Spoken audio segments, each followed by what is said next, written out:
make the game simple up front, create some gaps, and allow him to do what he does because he's quite a player. You mentioned Quincy, and, of course, it's nice when you get to the end of the game and it's really a no-brainer who gets player of the game. Yeah, he's pretty much a lock-in. But, again, like I said, the O-line did a really good job opening up holes. Our receivers did a good job downfield of sustaining blocks, and that's really going to be our key to victory. We got to be able to run the ball and then be able to take advantage of when teams try to load the box on us and take some shots over top. And defensively, that may even be a strength in terms of, we've looked really good the first couple weeks. Yeah, defense is definitely our strength of the team right now. We knew that. But defensively, we had a lot of guys come back.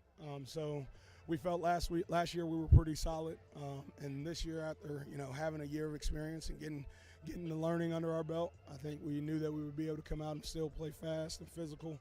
So we're just trying to continue to, like I said, keep it simple and let them fly around and make plays. Now, it does seem like the schedule-wise, things get tougher and tougher as the season goes on. This is a team that we're playing against this week that will be our toughest test so far. Absolutely. They got a solid team, athletes, coaching staff is great. So biggest thing is taking care of our job. If we can go back and look at the film and say that we did our job, I think we'll be in a good position. Weather was a factor the first couple weeks. It's, a little warm to get started, but it's going to be a pleasant night. Hopefully that shouldn't be a factor today. Yeah, I hope so. We've been harping on our kids as much as possible to make sure that we're hydrating, taking care of ourselves, make sure we're getting the right amount of rest. Last week it wasn't as big of an issue, and hopefully this week it won't be an issue for us. Other than at the quarterback position, any other injuries to be concerned about? Nope, no other injuries right now. Hopefully we stay that way, get out of here clean. All right, good luck tonight. Thank you, appreciate it. All right, that is Coach Willie Horn. I'm Joel Becker, and this is Titan Football, a presentation of Backporch Sports, Beck Bros Productions, and 810varsity.com. High school sports fans, Trent Green here, and when I want the latest scores and news, there's only one place I go, 810varsity.com. Live scores, features, brackets, and even watch games live on the laptop, phone, or mobile device. Watch the Lee Summit, Blue Springs, and Park Hill schools, Blue Valleys, Olathes, Rockhurst, Miege, Lansing. The list goes on into Missouri and Kansas. And playoff broadcasts too, plus top 25, awards, and more. Check it out now, Kansas City's home for high school sports, 810varsity.com.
Price Chopper, we're always chopping prices.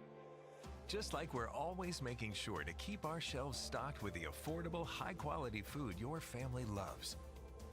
We're here to ensure the products you want are always right where you need them, when you need them.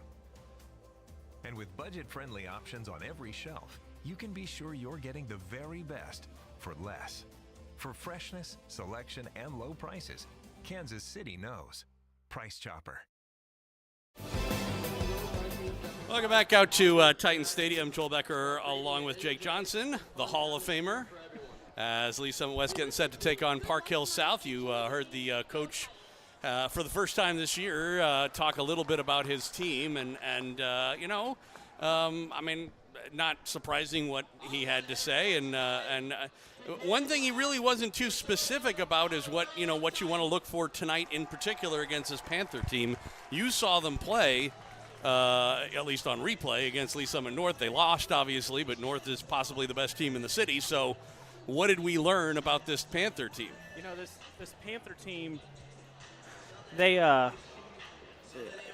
played well defensively at times. And then when you go back and look at the stats, Lee Summit North ran for over 290 yards. And in Coach's interview, you listened to him, he brought up Quincy Torrey and how big of a game he had last week. And now you're kind of thinking, well, can the Titans do the same thing that Lee Summit North did last week and just run the ball all over them? You know, Park Hill South defense, they were really opportunity driven. They had 2 pick sixes. That's what kept the game somewhat close for the majority of it. But I'm really excited to see what Quincy Torrey can do against this Park Hill South defense, considering what Lee Summit North did last week. Offensively, nothing really blew me away watching them. I know we harp on it already. At least some North defense is, at least some North is one of the best teams in the city. So should be an exciting football game. We're excited to go. Looking forward to it. The Titans won the toss. They have elected to receive. So we'll take a break and come back for the opening kickoff right after this on Titan Football, a presentation of Backport Sports, Beck Bros Productions, and 810varsity.com. Coach here has always been a bacon and cheese Whataburger add jalapeno. Coach here has always been a bacon and cheese Whataburger add jalapenos guy. Until now, because he just met Whataburger's Southern Bacon Double. Fresh beef patties, Monterey Jack and American cheese topped with crispy bacon, crunchy slaw, and a tangy Southern-style sauce. That's what we call an edible audible. Good call, Coach. The limited-time Southern Bacon Double from Whataburger. Just like you like it. Welcome back out to Titan Stadium. Joel Becker along with Jake Johnson, Lee Summit West football, as the Titans getting set to take on the Panthers from Park Hill South. Interesting choice, by the way, for them to go ahead and choose to receive. More often than not, teams these days tend to defer. Right, yeah. I like it, though. I love seeing the offense get to go out there first. Spoken like a true quarterback. Exactly. And we'll get to see which starting quarterback we get tonight, Dawson Edwards or starter Caden Carter. So Tavion Sims back deep for the Titans along with Jackson Torrey. And for the Trojans, it is Mason Love is their kicker, waiting to get the ball from the officials to get going. A little bit warm to get things started this evening, but not bad at all. And I imagine by the end of the first quarter, it's actually going to be really pleasant out there. Yeah, I don't think they're complaining, especially after the last 2 weeks. That's for sure.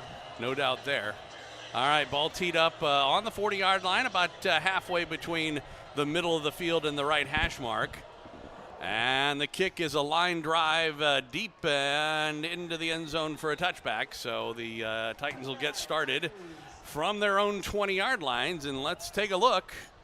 And it looks like Caden is out there standing on the field, so I'm going to assume that he is going to get the start. Caden Carter playing with a sore lower body. It's in his legs area. I'm not going to be too specific, but take my word for it. You don't need to know. Nope.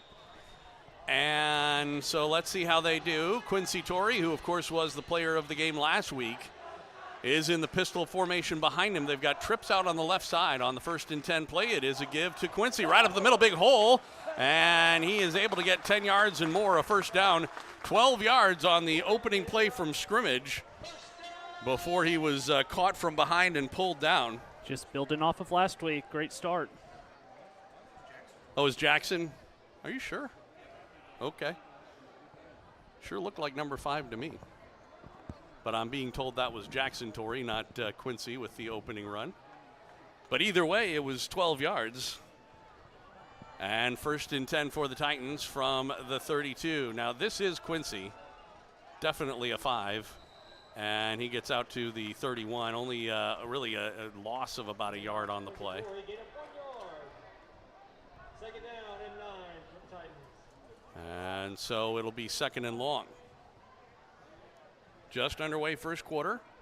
Titans and Trojans. Oh, sorry, Panthers. I'm so used to Park Hill. I was actually looking at it. It's been a while since we played South. Yeah, I can't. They moved can't up. Remember the last time. Back to throw Carter. The lefty throws down the sideline. He's got a man wide open, and it is caught. It's Jackson Torrey, and he will waltz his way into the end zone. Touchdown. What a touchdown, Titans. As Jackson Torrey, boy, what talk about a blown coverage. He just blew right by a pair of defenders And boy, did Caden just lay that one right in there. Really hard to miss right there. Great throw by Caden. Jackson just streaked right down the hash. He ran right by it. I believe it was a safety. There was nobody around. Yeah.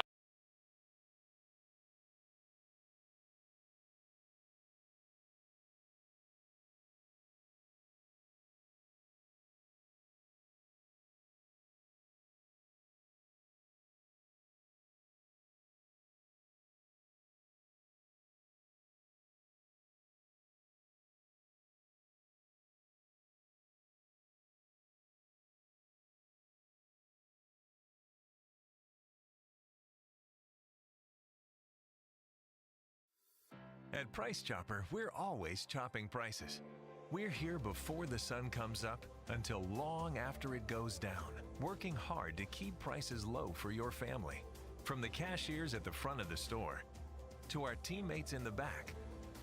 Throughout every department, we're all dedicated to bringing you your favorite food at prices you love. For freshness, selection, and low prices, Kansas City knows Price Chopper.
Be caught and out of bounds up around the 42-yard line. There's a flag down, though. That's got to be a holding on a wide receiver over there. One would think.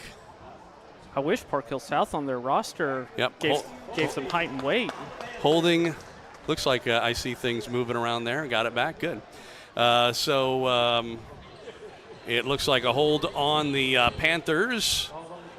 So they'll repeat first down, and it'll be first and a ton. So not an ideal start. I was just going to say the good start by the Titans, not so much. No. On the Park Hill side. We're still real early. 3 and out and then starting first and 20. That's tough. So Pelagovic comes out in the shotguns, got twins on the left, one man on the right, and a man in the backfield, and the give is to that tailback, and that is Honschel. Not much on the play, probably a yard, second and a ton, second about 19. Gotta love 5-6 guys around the ball. Talked about it last week. We love seeing that. Did somebody give our PA guy a roster? Yep, he's got a couple, looks like. So 34 is just good enough. He's smaller than everybody else out there. I noticed that. Their roster doesn't have height, weight, or year on it. Throw near side, and it is caught, but down immediately after catching it is Dunaway. And you're not going to get first down when you're, first and 20, then second and 19, and you're throwing a 5-yard pass in the dirt. Very difficult. It was complete out to the 35, so it'll set up a third and long, third and about 13. And we have some sort of a delay here, official timeout. Probably an equipment issue, if I had to guess. Looks like it. Might even be just, I think it's just bad shoelaces for A.J. Fain. Yeah, usually you don't see an official stop it for a shoelace. So. Well, or allow him to sit there and tie it on the field, which he did. So third down and let's say 13. Ball on their own 35-yard line. Pelagovic again in the shotgun, this time trips on the right. And he looks toward the left. He's getting a hard rush. He's going to elude it. But they have a spy on him. He got around one, but he's not going to get anywhere near enough for the first down. Got around the 40 to the 41. And I will tell you what, he made Sebastian Coleman, our kicker, who's also a linebacker, look a lot more like a kicker than a linebacker on that play. Yeah, but give credit to Jax Fosnow. All the way over, caught him from behind. Because if he doesn't get him, he's probably getting a first down there. So yeah, absolutely. Another 3 and out for the Panthers. Well, and like you said before, the pursuit and the speed on this Titan defense has been very impressive all year long. Jackson Torrey back deep for the punt on fourth down and about 8. I don't think we're going to see a Lions play here. Oh, man. And yet, there you do. And it doesn't work. I don't know if it was a bad idea. I don't know if it was called or it was maybe the ball rolled back to the punter. Yeah, wasn't a good snap. A little fire, and he was just kind of scared that the rush was going to get to him. But the funny thing was he probably had plenty of time to actually kick it away. Mason Love, the kicker there. But another break for the Titans. And great field position. I don't know. Talk about getting up on the right side of the bed this morning, Coach Willie Horn. Yeah. It's been a good – we've not even played 8 minutes yet of this game. Nope. And it's going to be Titan football on the 41 of the Panthers for their third offensive possession. Each one of the first two ended on a 50-plus yard Jackson Torrey catch after good running plays. And this is Quincy Torrey trying to get around the outside. He does. And we get a flag late on the play, though. So this one's coming back. It was a good run. 8 yards or so, but I imagine this one's going to come back. A little tug on the jersey from what was unfortunate is that it happened in a place where Torrey was going to get around it anyway. Right. It was not necessary to the play. Right, and unfortunately that the referee's eyes fall on the ball and he just sees it out of the corner of his eyes. So well, it happened, like you said, right near where the ball was. Yep. And it's not a valid excuse anyway. I mean, in the same way as when you tell the cop everybody else was speeding, they don't tear your ticket up, even though it didn't have anything to do with the play. It's first and long. We'll see if the Titans can overcome that. And, oh, boy, Quincy Torrey Jackson Torrey made the catch and then almost dropped the football, and in trying to corral it in ended up losing his balance. Boy, is he really going to just horribly take his yards per catch down. Well, it was, I think, about 63 might nullify before that. And actually, this one is going to come back anyway? Yeah, it sure is. An eligible man downfield, even though. That was interesting because it was not the sort of play that you usually see that on. No. So it's now 1st and 25 for the Titans, and it looks like we may have a trick play coming up here. Oh, the straight eye, I'm sure Mark Files has seen this before. Michigan last week. Now they come out, trips on the right, one of whom is a lineman, and they're going to throw right down the middle. And again, they've got Torrey, lays it right in there down the middle. He'll get caught this time as he splits the defenders again, but down at the 11, maybe 12-yard line, Jackson Torrey with his third long catch of the day. That one also pushing, if not over 50 yards. Have a day, Jackson Torrey. Have a day. This is almost reminiscent of when you put Madden on the easy setting and then just fire it downfield. Yep. But I tell you what, Caden Carter, what some amazing good downfield passing. Yeah, he has been on tonight. Great touch on all three of those deep shots. So Carter will give it to Quincy Torrey up the middle. He gets hit when he got to the line, but he got in toward the 10. So it'll be a pickup of maybe a yard. 3 guys hit Quincy Torrey. Quincy Torrey still falling forward. We're down to 3:25 and counting in the first quarter of play. Titans already on top, 14-0, threatening again in the red zone. 2nd and 8, or 9, let's say. Ball's at the 11. They can get a first down without getting a touchdown. Carter trying to set everybody up. He's got a couple in a bunch on the far right side, including Tavian Sims, who's been his other target today. And he will give it to Torrey, and Quincy got caught from behind that time. Too much penetration going into the backfield unblocked. That's going to be a loss that time. That's one of those where you think if Caden's fully healthy, he might pull that. I think so. That's a DN crashing super hard. So, forgive me for not identifying who he is, but his number is literally crunched up on his, and I just can't see it. No way. I don't know what it is. I think it's number 9. So 3rd down, they try and set up a screen. It is caught and able to break a couple of tackles, Wooldridge, but not going to get enough for a first down. It'll get to the 10, but it's going to set up a 4th down and about 8 from there. And the field goal unit comes in. That sounds about right. That would be Martin, by the way. Kiros Martin, number 9. Yep. On that previous play. So they're going to put it down for Sebastian at about the 12-yard line, setting up a 22-yard field goal attempt. 4th and 8. Snap back, ball down, kick up, high, long, and good. 1:44 to go, first quarter of play. Titans strike again, 3rd time in the quarter. They have been perfect, at least in being able to score every drive. 2 touchdowns and now a field goal. 17-0 is our first quarter score. We'll take a break and come back with the kickoff coming up after this on Titan Football. A presentation of Backport Sports, Beck Bros Productions, and 810varsity.com. Biscuits and taquitos and biscuits and taquitos and breakfast on a bun. Those are just a few of the things you can make a part of your morning routine at Whataburger. Then again, with so many choices, you could make a routine of not having a routine. But would not having a routine still be a routine? Chew on that for a while. Whataburger breakfast.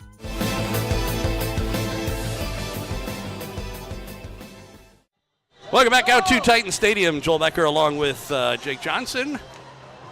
As Lee Summit West all over the Park Hill South Panthers. Titans lead it 17-0. 22-yard field goal.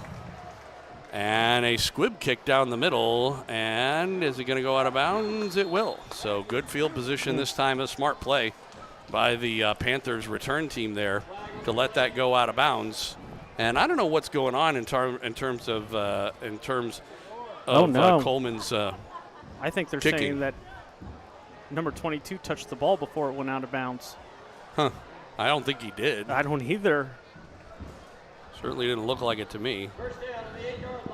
Yeah, they are going to say. They must be saying that there was contact. So, wow, it'll put it at the 8-yard line.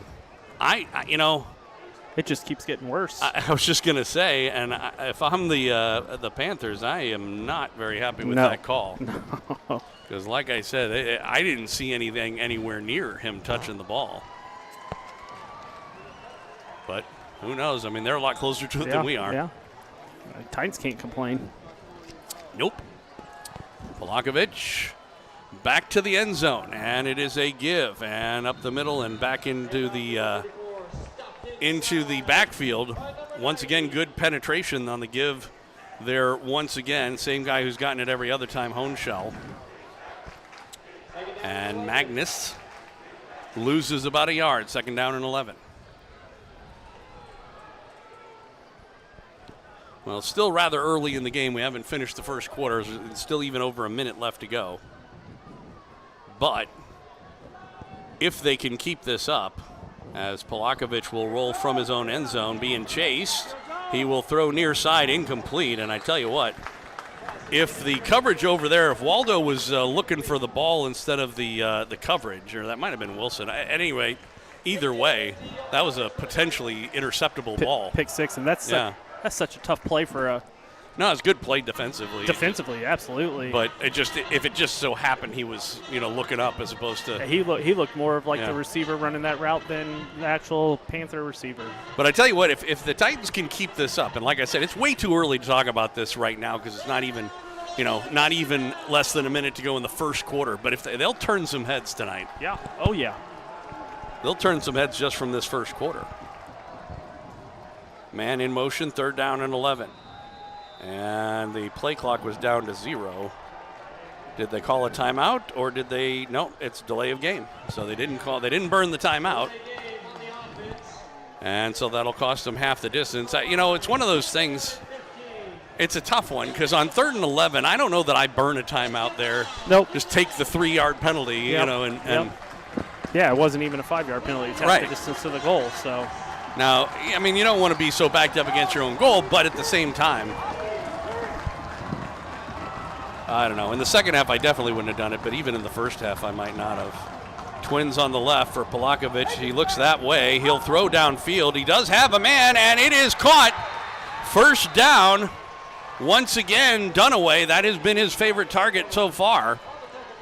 And it was good coverage, but all the way up to the 39-yard line, and he just made it. Polakovic, that was easily his best throw of the night. Oh, for sure. And middle route took away the safety, so it was just one-on-one.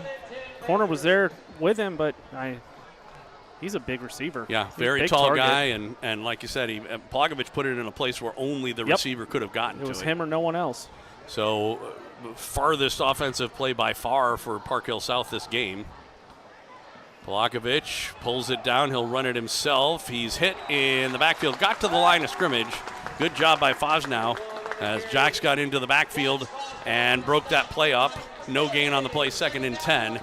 That'll probably be the last play of the quarter. There's less than 10 seconds left to go.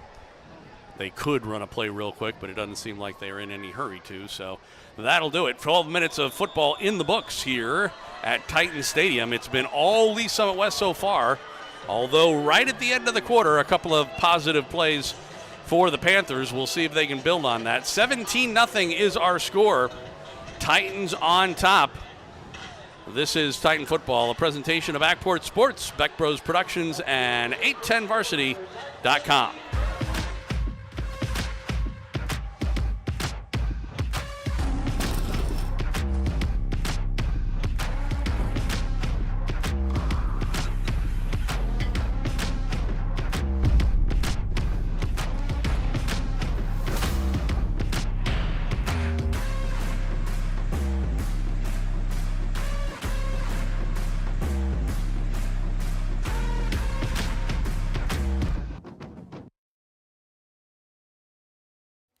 Biscuits and taquitos and breakfast on a bun. Those are just a few of the things you can make a part of your morning routine at Whataburger. Then again, with so many choices, you could make a routine of not having a routine. But would not having a routine still be a routine? Chew on that for a while. Whataburger breakfast. Welcome back out live at Titan Stadium. Joel Becker, Jake Johnson, Lee Summit West, and Park Hill South. Titans on top of the Panthers 17-0 after 1 quarter of play. It'll be a 2nd and 10 play for the Panthers from their own 39. As an empty backfield for the moment, you've got trips on the right, Twins on the left. For Polakovic, and they snap it, throw quick down the far sideline. It is caught, decent coverage, and knocked out of bounds. That was a big hit. Pretty much immediately after the play. It'll, though, be a gain of about 6. That will, let's see, that was Taylor on the catch. As Chance Taylor, they've got awfully lot of big targets, don't they? I know, you said it earlier. I wish we could have seen height and weight on the roster. 'Cause I'd love to know some of these height and weights for the Park Hill South Panther receivers. They gave him 7 to the 46, so it's 3rd and 3. Again, the empty backfield as it looks like a change in technique. They throw over the middle, incomplete. It was intended for Flowers, and it was just a poor throw. It was a little behind him on the quick slant route. Yeah, I think that was a miscommunication. He slanted, and I think obviously Polakovic thought he was going to go straight down the seam. Quarterbacks don't like when their receivers run to get covered. Receiver ran right to the linebacker instead of kind of going a little outside. And interesting, it looks like they're planning on going for it here, although you never know, they could take a timeout. But 4th and 3, they are trailing 17-0, just underway 2nd quarter. Again, the empty backfield for Polakovic. Oh, no. And the Titans jump off sides and hand him a 1st down. I tell you what, that's the one thing I have to say that I'm not a big fan of in high school football. Yep. Is the automatic offsides that you get where, I mean, even if any part of your helmet, your uniform, whatever, happens to break that plane, then it's enough to blow the play dead. You know, of course, everybody knows that in the now, I don't have a problem if somebody, like, you know, is unabated or jumps across or whatever, but plays like that where it clearly didn't have anything to do with the play, that's just them. But on the other hand, you have to have discipline.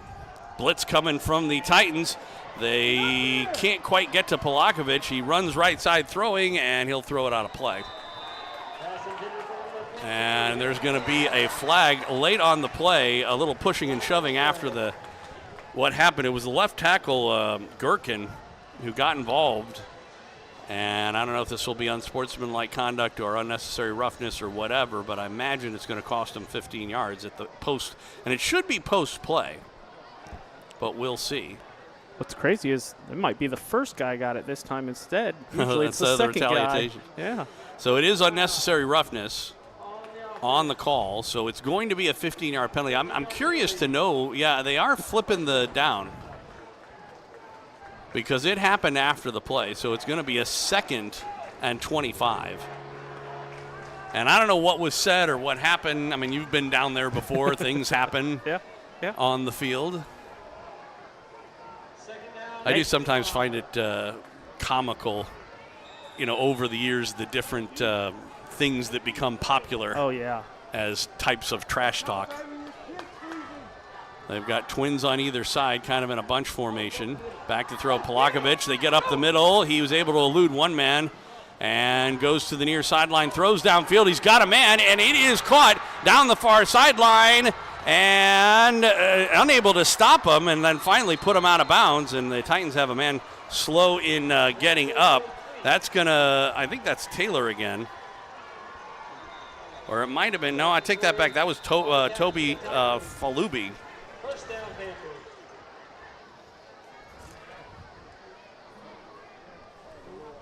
And that was all Polakovic able to buy time. Scramble drill.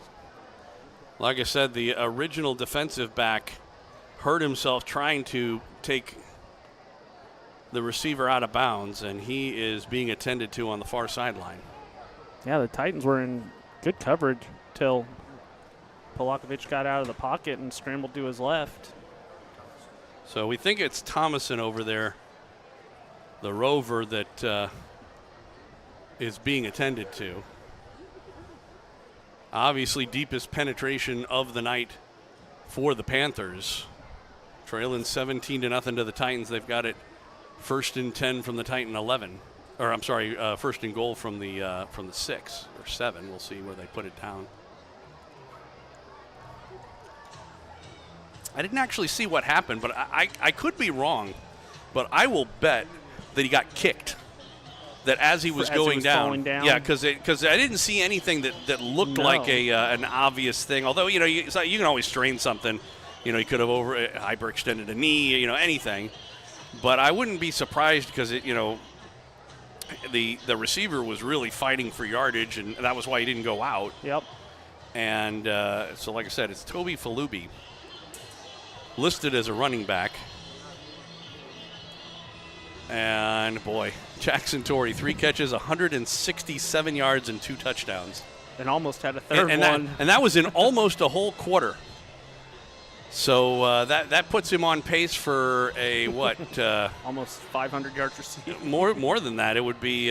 So if you multiply that by 4, that would take him to about a little over 600 yards. 5 of 5, 175, and 2 touchdowns for Carter. Effective and efficient. They are still working on Thomason. Like I said, what I'm hoping is that he didn't get kicked in the head on his way down, because that can happen. Or even kneed in it. Sometimes a knee will come up and pop a guy in the helmet.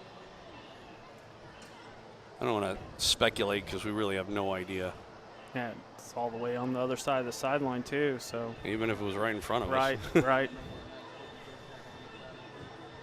But unfortunately, they are taking their time with this, and that's never a good indication. I mean, I'm glad they are.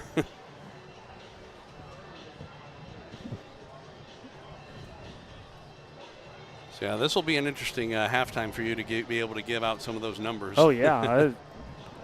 I mean, we're still We're 10:43 left in the second quarter. Yeah, we barely have started the second quarter.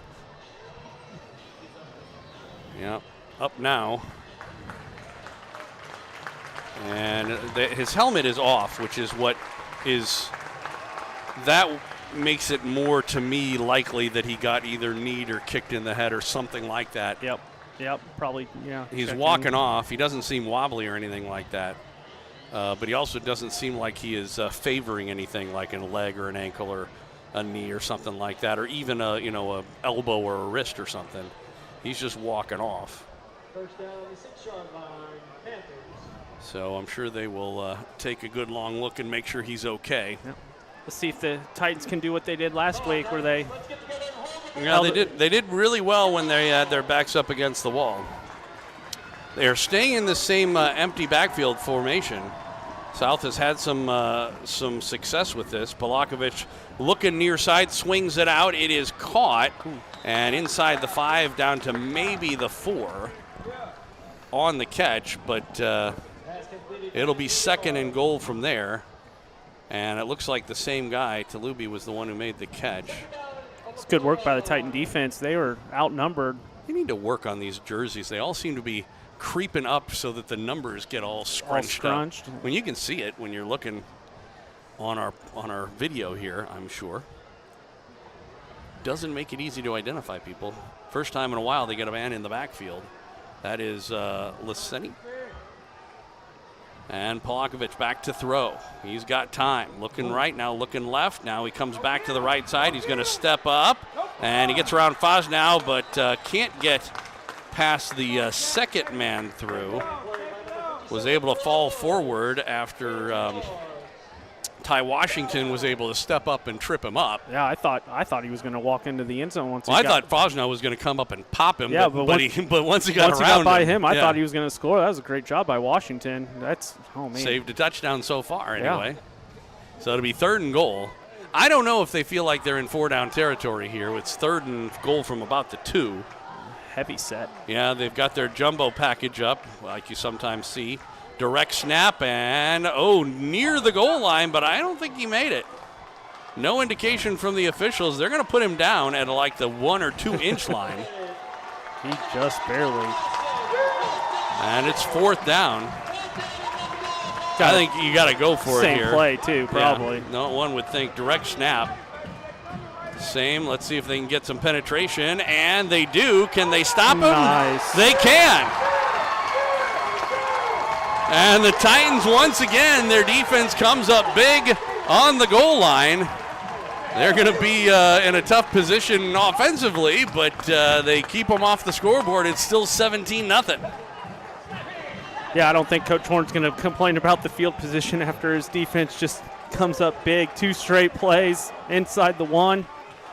Great Wow. job by the defense. Wow. I don't blame the Panthers. I mean, normally you'd think, well, it's a 3-score game. One of them's got to be a field goal anyway. Yeah. But, with the ball on the 2-inch line.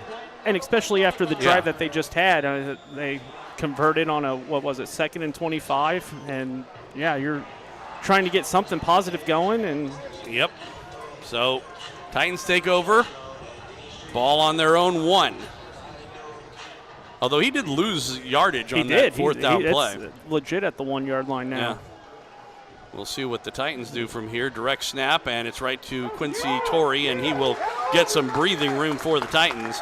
Cross the 5 to about the 7 or 8. It'll be a pickup of 7, 2nd down and 3. It's almost a reverse of what Park Hill South just Well, it did. was a little wildcat, yeah. situation. But, in their case, like you said, whether you're on the 1-yard line one way or the other, Yep. you're putting your biggest strength forward. Yep. 8.5 minutes left to go in the first half. Titans on top 17-0. They scored touchdowns on their first 2 drives, settled for a field goal the last time. See a double move from here. Jackson Torrey right here. There's main coverage. He went the 90-plus yard this time. Absolutely. It's a toss, though, to Jackson, and he'll get around the edge. He gets a first down across the 10 and down to about the 13, 14-yard line. Jackson Torrey on the toss play. That's a run. So it won't kill his passing average too much. Sooner or later, you'll see him probably make a throw from that play coming around. It's a lateral. The so. halfback option. Yep, halfback pass. So 1st and 10 Titans. Bulls on their own 14. Carter with an empty backfield. He's got 4 players on the left side. We'll see if one of them moves. They don't. They were trying to set up a screen, but it's not going to work. And, boy, Carter throws it and incomplete. He was trying to throw it away, and he is down in the end zone and slow in getting up, but they help him up, and he looks like he's okay. He tried to buy as much time as he could, and I think has been watching a little too much Patrick Mahomes, thinking that he can get that ball out of play. Yeah, that was a long It turned throw. out to be a dangerous throw, but he got lucky that it came down to no one. And in fact, his receiver did a good job of playing defender in that situation and making sure nobody got it. Yeah, but if he does throw that screen, it might have been an interception. Oh as yeah, well. it was Park Hill definitely South, the right choice. Yeah. That play was not there. 2nd and 10, and we got a whistle, and I think this may be delay of game unless they called a timeout. And it will be delay of game against the Titans, so they give 5 yards back, just like the Panthers did earlier on. Man, you see in the NFL, they look at it, goes to 0, they look back down. Even if as soon as it turned 0, he was throwing the flag. I was going to say, you usually get just a little bit of that benefit leeway, of the doubt, yeah. So it'll be 2nd and 15. Titans get a couple of receivers on this time as Sims and Jackson Torrey come out. Torrey's in that slot, same position he's been in. Let's see if they go toward him. Back to throw, and they will throw near side. It is caught and then dropped by Wooldridge, incomplete. It's in his hands, but he couldn't hang on. It'll be 3rd down and long. That's a good throw. It was not bad, but again, it was one of those things where it just took too long to get to him. Yeah, one hash all the way to the other sideline. Don't see many high school kids throwing that. Well, not too many of them throw 95-mile-an-hour fastballs either. Yep, especially with how wide the hashes are in high school. Yeah. So 3rd down. Although, you'd think plays like that would have been even more open because of the, assumedly, the what they're going to give in terms of, throw and incomplete. There's a flag down. That was not a fumble. That was clearly a pass, but it was eventually recovered by the Titans and anyway. You might have intentional grounding in the end zone. Well, but the thing is that there was already a flag down. Now, of course, it could have been holding, they're putting it down as if that was a fumble, and that was clearly not a fumble. But like you said, there was no player anywhere near it, no eligible receiver. Oh, if you're wondering, is the center, so he was not an eligible receiver. Okay. And they are going to call it intentional grounding, and the other penalty was the hold. That should be a safety, and it is. So they'll obviously decline the holding penalty, take the intentional grounding penalty. And so the Panthers get on the board in a rather odd way. Yep. What was unfortunate, and again, it was a situation where Carter just needed to recognize he was in trouble way before he did, and get himself out of the end zone. But also, I don't know if he was just confused as to who the player was in front of him, just saw a blue jersey and threw it at him. Right, yep, figured. I think that's probably the most likely thing that happened. Yep. But again, you hope for a little more awareness than that. But I tell you what, you're still in a 15-point lead at 17-2. Yeah, I think better to have 17-2 than what they were trying to say is a fumble and partial stop with the ball. Although, it was clearly not a fumble. Clearly. So it'll be a free kick from their own 20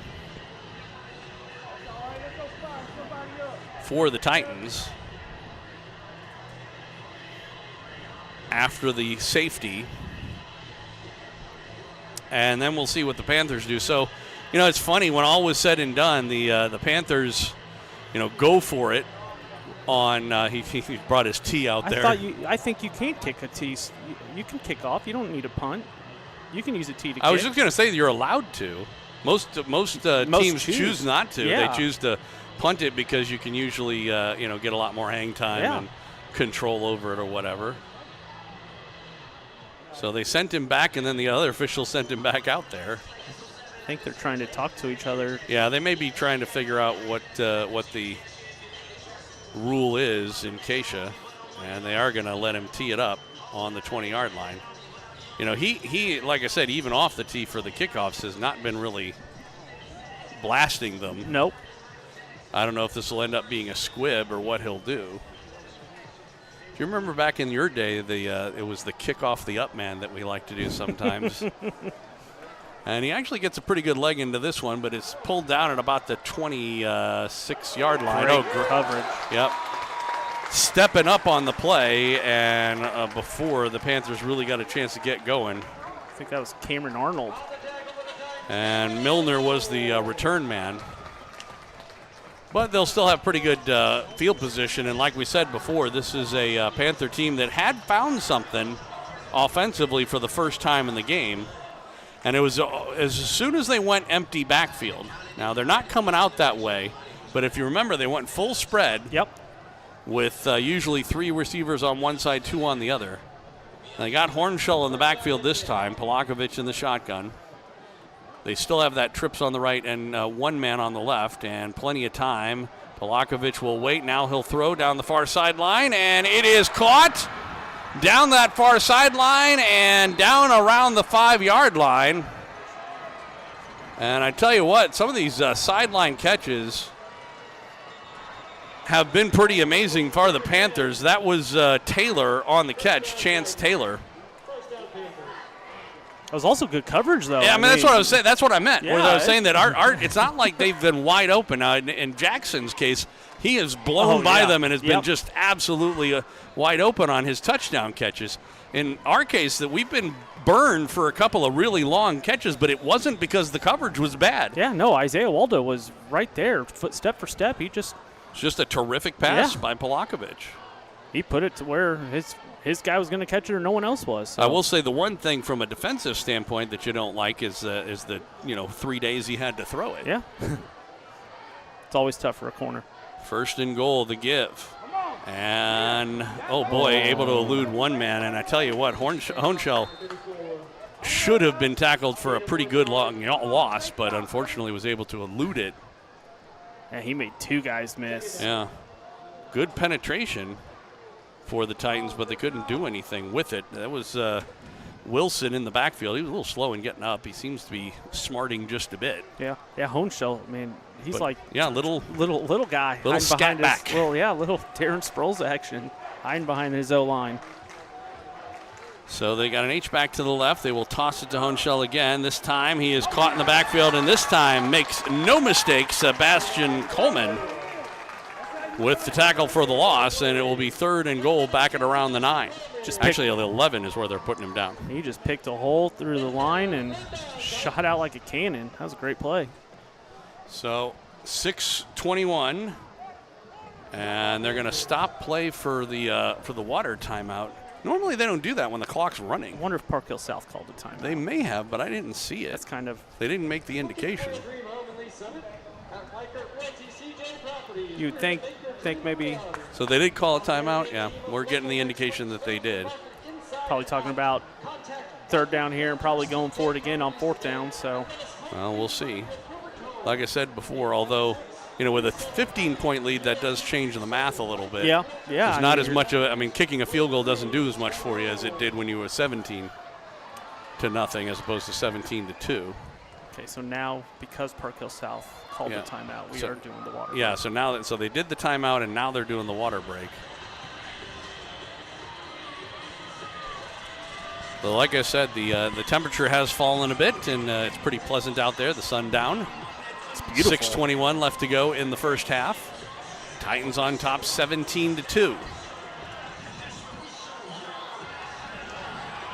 So the Titans defense has been pretty prolific in their own red zone. Yeah. But you can only tempt fate so long, can you? 2 more stops, though. But it's kind of been their MO. Last week, I think it was 4 or 5 times inside the red zone. They held Blue Springs on 4th down. They've already done it once tonight. So, why can't they do it again? Yeah, we shall see.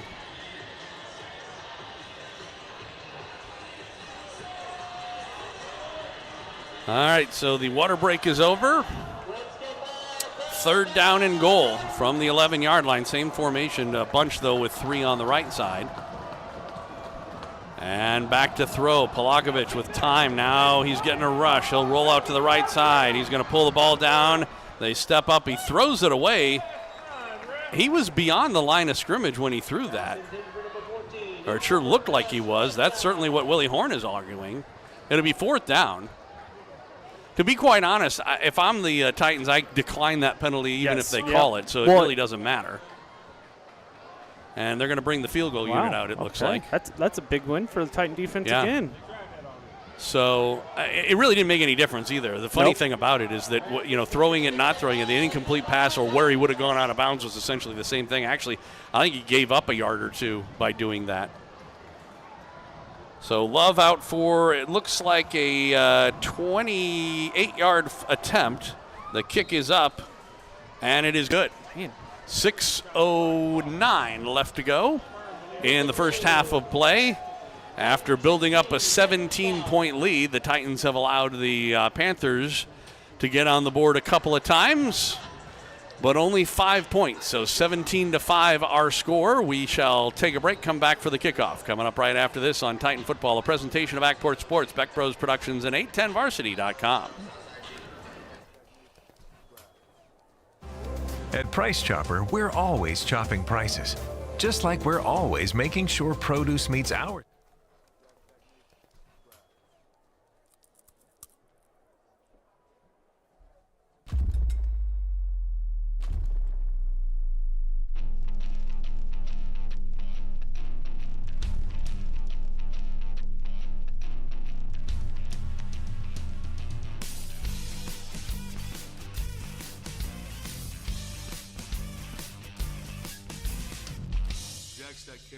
Along with Jake Johnson, Lee Summit West and Park Hill South. Titans leading the Panthers 17-5 is our odd score for today.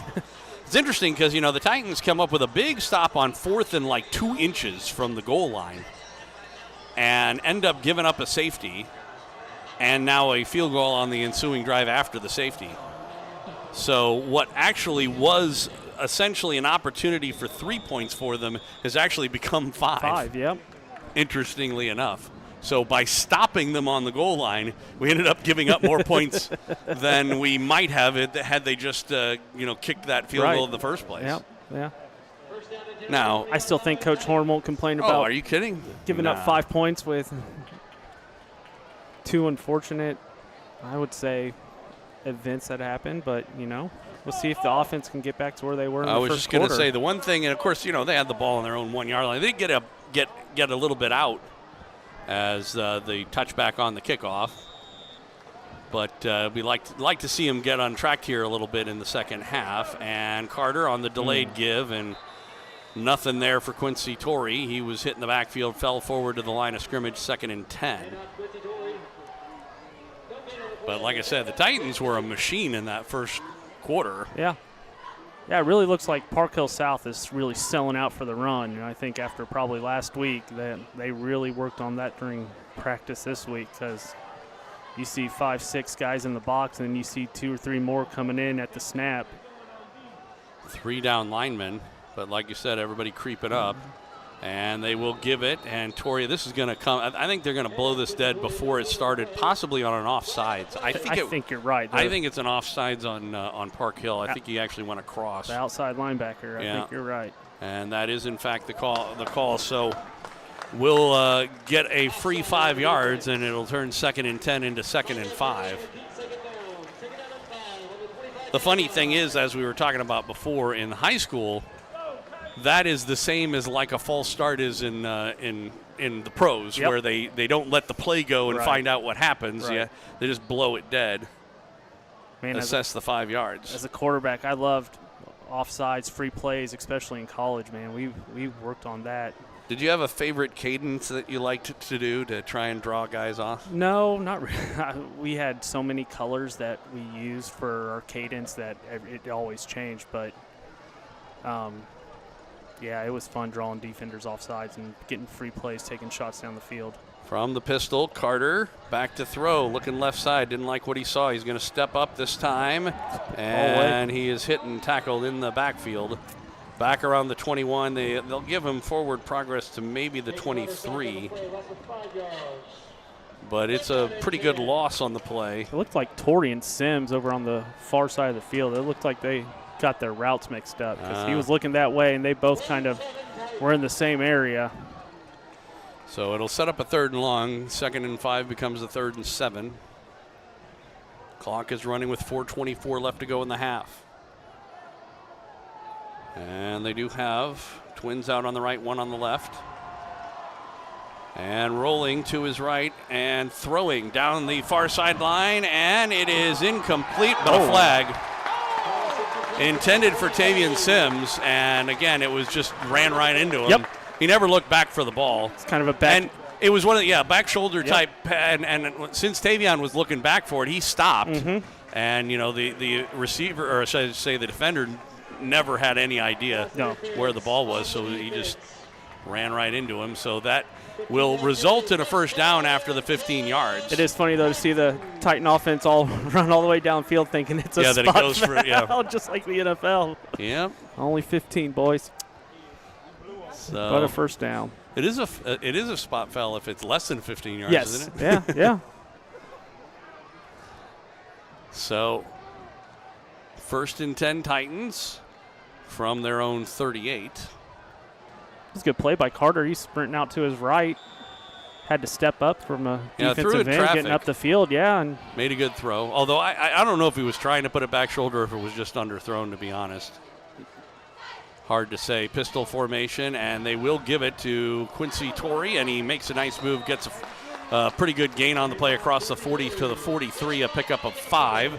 2nd and 5. Clock running under 4 minutes left to go in the first half.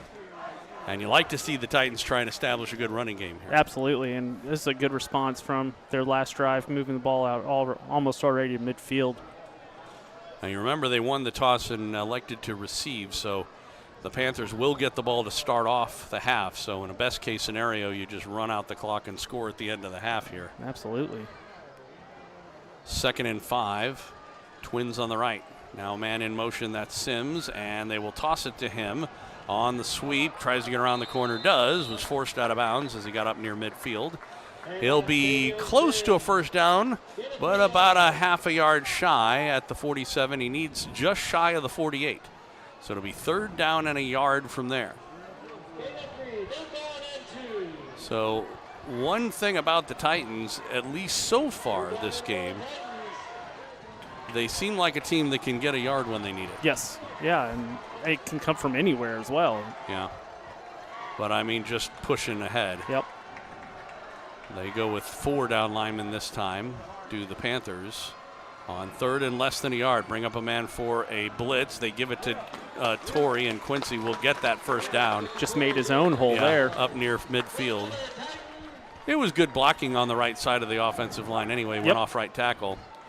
But like I said, it was, if you're going to stop something like that, as the Titans have shown, you need to get some penetration, and that just wasn't happening. Yeah, you really like to see what Torrey did there. He just put his right foot in the ground, planted, and got upfield. Instead of trying to dance around and find a hole, he just followed his right side line. You got to love to see that as a running back.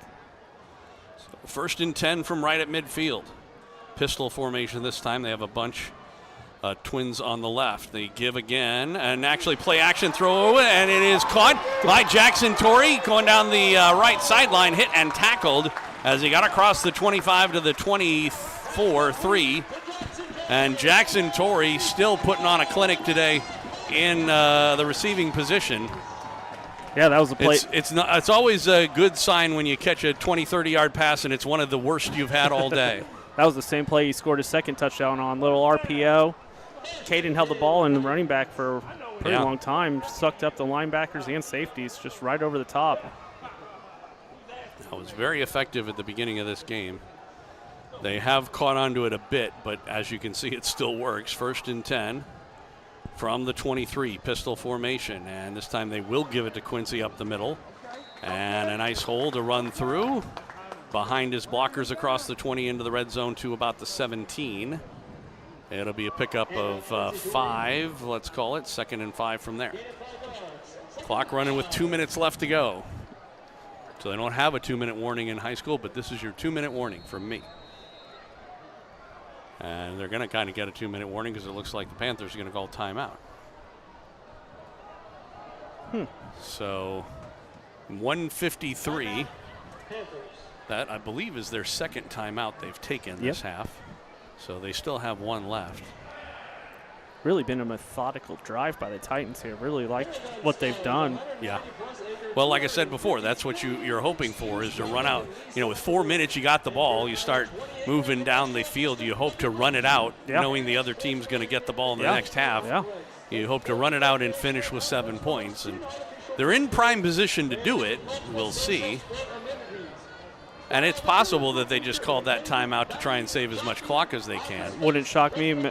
I mean, and this defense has been out on the field for the last, 6 minutes? So, yeah, might need to catch a breather as well. Is it just me, or is this first half taking a long time? It is. It really is. I think we've had – I mean, that first quarter probably took the longest just because of all 3 of those quick strikes. But, yeah, it's dragged on a little bit. So 1:53 left to go in the first half. It'll be 2nd and 5. Ball's at about the 18. They've got a pistol, though, an extra running back, and that is Jackson Torrey. They fake it to him, keeps it, and Carter makes a move inside the 10, inside the 5, bounces off 2, but defenders into the end zone, touchdown.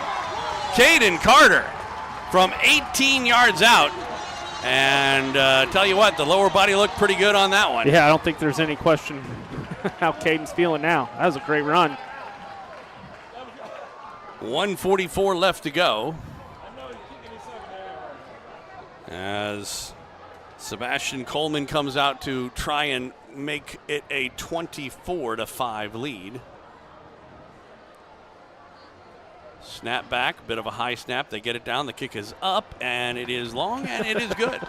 1:44 to go in the first half. 19 points for the Titans. 24-5 our score. We shall take a break, come back for the kickoff. Coming up after this on Titan Football, a presentation of Backport Sports, Beck Bros Productions, and 810varsity.com. At Price Chopper, At Price Chopper, we're always chopping prices. Just like we're always making sure you get the best cut every time. For freshness, selection, and low prices, Kansas City knows. Price Chopper.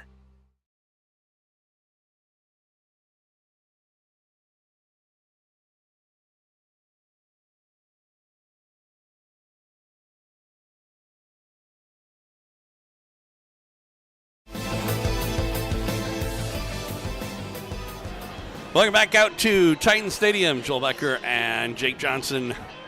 Lee Summit West and Park Hill South. Titans on top of the Panthers. 24-5 is our score with about a minute and 44 left to go in this first half of play. As you mentioned, a great answer drive after giving up a total of 5 points. After a big stop at the goal line, a safety, and then a field goal on the ensuing drive.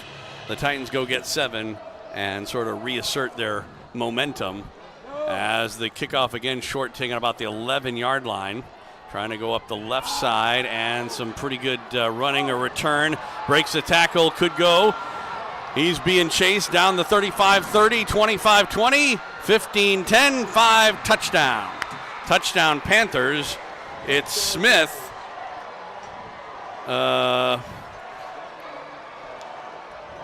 Javius, I believe is how you pronounce his first name.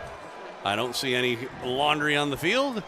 And an 89-yard kickoff return for a touchdown will make it 24-11 for the extra point to come.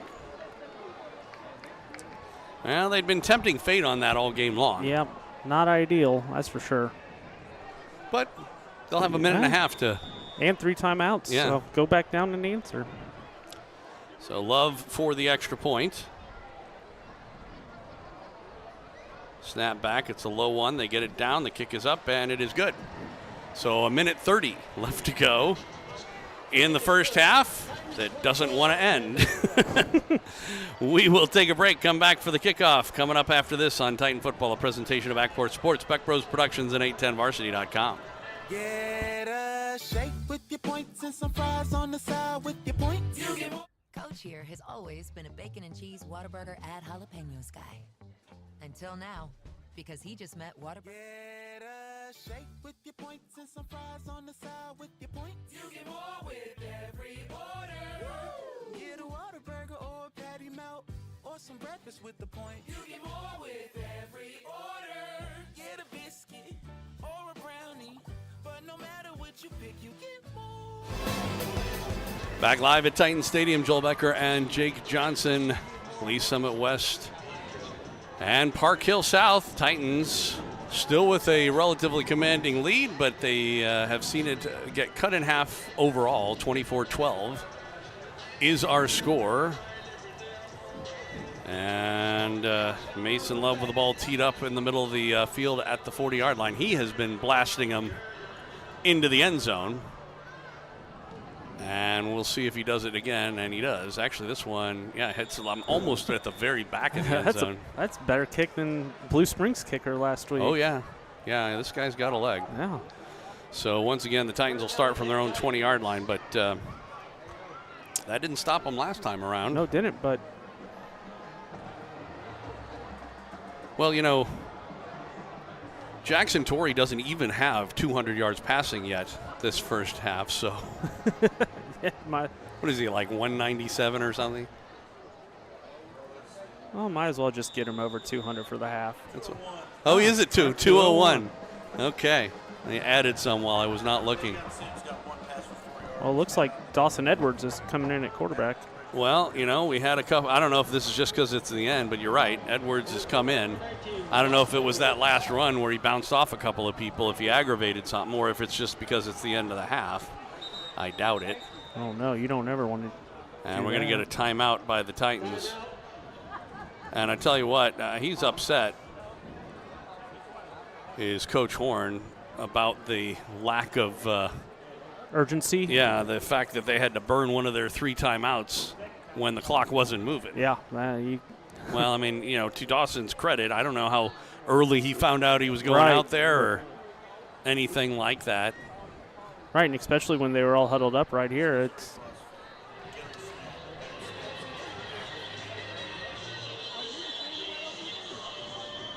Boy, great time to be thrown into a game. Oh, right, yeah. I mean, this is about when he got thrown into the fire last week. So. Yeah.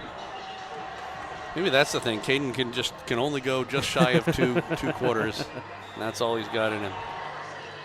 So after the timeout, 1st and 10 from the 20-yard line, empty backfield. Trips on the left, Twins on the right. Now a man in motion, and they fake it to him. Edwards will keep it, goes off right tackle and gains about 4.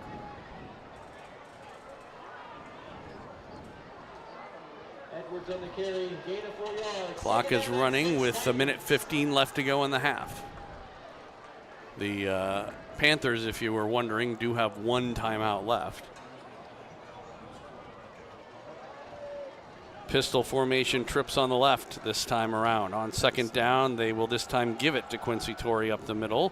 Pyle gets pushed forward a bit, but he's taken down after a gain of 2, and it'll set up a 3rd down and about 4 from there. And I think the Panthers may burn their last time out here. Yeah.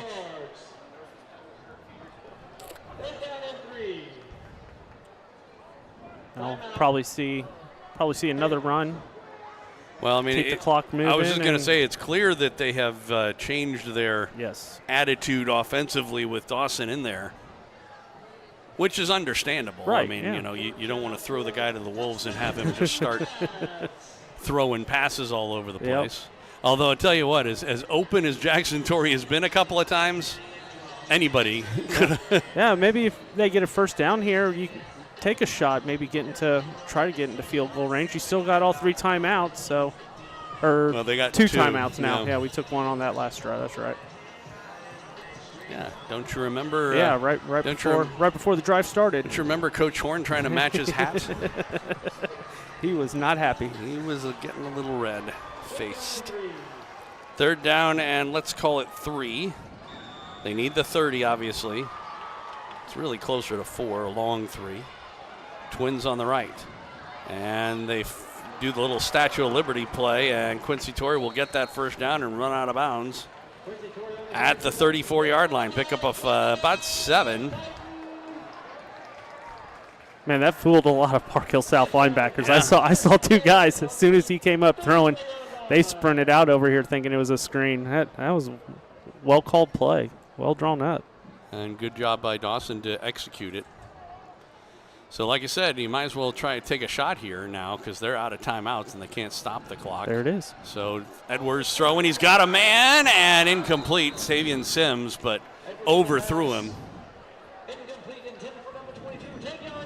So Tavion's fast, but he's not the Flash. He beat him off the line quick.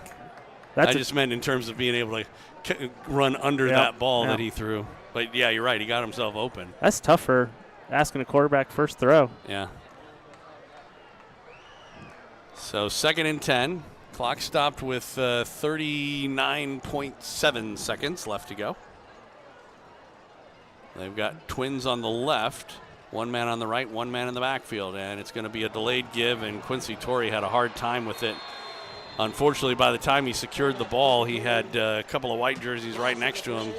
Takes him down, and it will set up a 3rd down and long, and I think the Titans are just going to run it down. I don't know if they'll have to run at least 1 more play, I would think.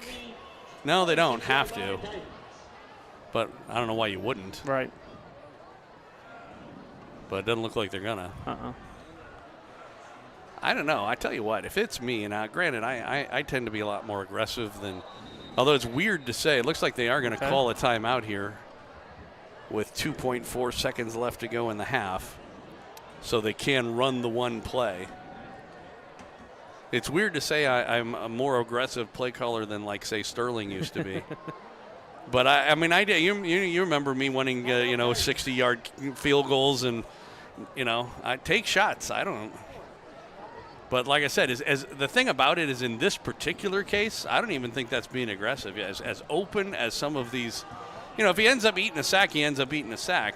But, if you just go back, take a deep drop, fling 1 down and see what happens. And, if you end up with an interception, they're not going to, the chances of the only thing that could hurt you is if there was a pick 6. And, again, as long as you're not throwing a slant or something where that can be a jumped route that can go right in. If you're throwing it way downfield, then it's unlikely that the guy's going to – I mean, it can happen. Don't get me wrong, but – yeah, I'd like to see something like a little quick wide receiver throw underneath where he's going to say maybe you'll get your Jackson Torrey halfback option. Yeah. Or just where – the only problem with that is then he's not the one – he can't throw it to himself. I am kind of curious to know what's going to happen with Caden Carter in terms of injuries just for the second half. I'm hoping that we haven't seen the last of him and he's just going to take an extended break here. So back to throw, Edwards, and he'll step up, and he will just run it himself and get tackled to end the half. He'll pad his stats a little bit with about a 7-yard gain, and that will do it for the first half of play here from Titan Stadium. So the Titans jumped out to a 17-0 lead, gave up 5. Extended it to 24-5, and we go to halftime at 24-12. So we'll take a break and come back with our halftime festivities. I assume we're going to get some band music at some point. Mark will be alongside with some numbers along with Jake. And eventually it'll be the second half. 24-12 our score here on Titan Football. A presentation of Backport Sports, Beck Bros Productions, and 810varsity.com. 810 Varsity takes you through watch games live throughout Kansas and Missouri and even postseason action at 810varsity.com. Plus live tournament brackets, top 25, Elite 81 All-Metro team, live scoreboard, stories, and more. Check out Kansas City's new home for high school sports coverage. 810varsity.com.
Price Chopper, we're always chopping prices. Just like we're always making sure to keep our shelves stocked with the affordable, high-quality food your family loves. We're here to ensure the products you want are always right where you need them, when you need them.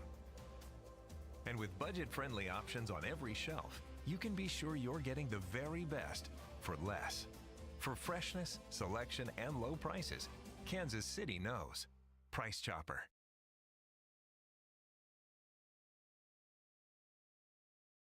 Coach here has always been a bacon and cheese Whataburger add jalapenos guy. Until now, because he just met Whataburger's Southern Bacon Double. Fresh beef patties, Monterey Jack and American cheese topped with crispy bacon, crunchy slaw, and a tangy Southern-style sauce. That's what we call an edible audible. Good call, Coach. The limited-time Southern Bacon Double from Whataburger. Just like you like it.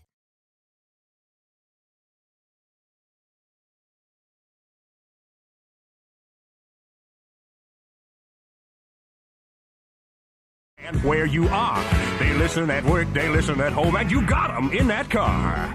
You got to go with radio when you want to advertise. Here we go, watch me now.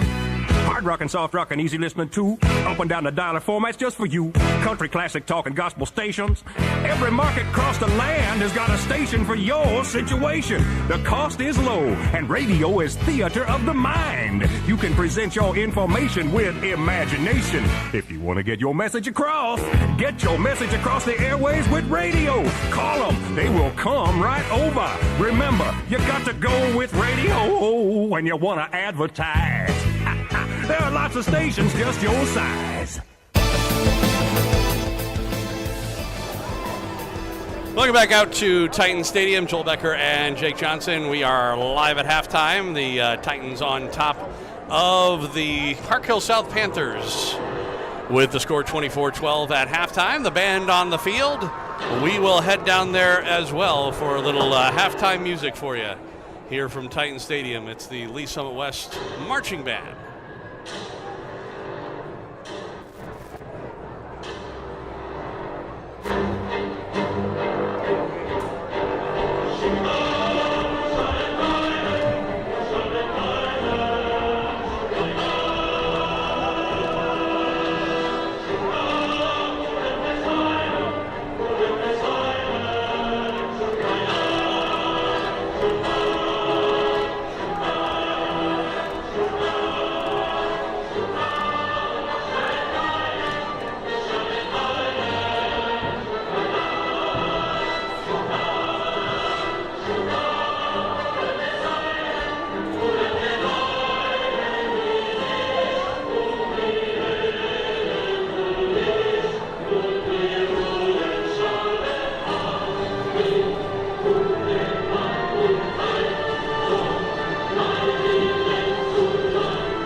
Drum Major Billy Page, James Tice, and Assistant Drum Major Ainsley Hildreth. Is your band ready? Your band may take the field and performance.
tonight include Brady Matheson and Ricky Lyon.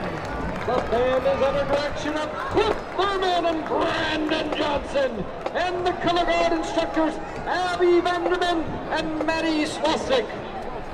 Follow the LSW Music Department and Band on Facebook and Instagram at LSW Titan Bands and the color guard at Titan Pride Color Guard. Alrighty, there you go. The Titans marching band tonight. We are at halftime as the Titans leading over the Park Hill South Panthers. 24-12 is our halftime score. We'll take a break and get you some numbers. Mark Files will join Jake Johnson when we come back here on Titan Football, a presentation of Ackport Sports, Beck Bros Productions, and 810varsity.com.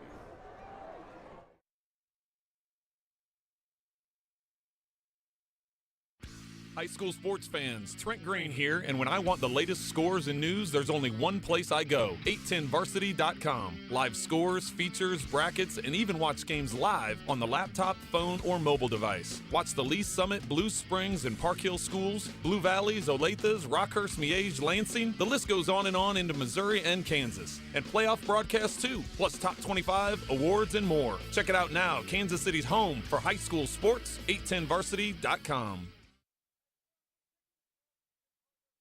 Get a shake with your points and some fries on the side. Get a shake with your points and some fries on the side with your points. You get more with every order. Woo! Get a Whataburger or a patty melt or some breakfast with the points. You get more with every order. Get a biscuit or a brownie, but no matter what you pick, you get more.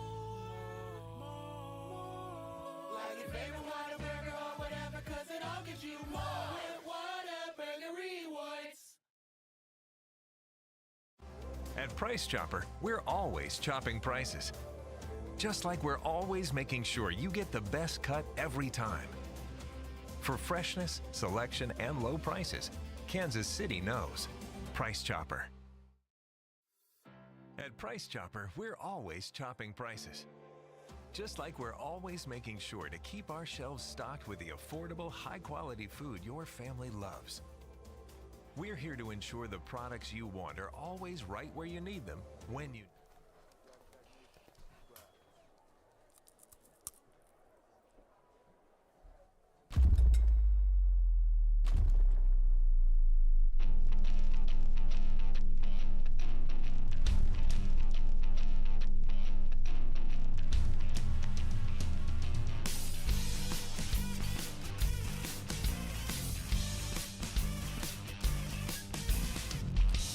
That carryout comes in clutch.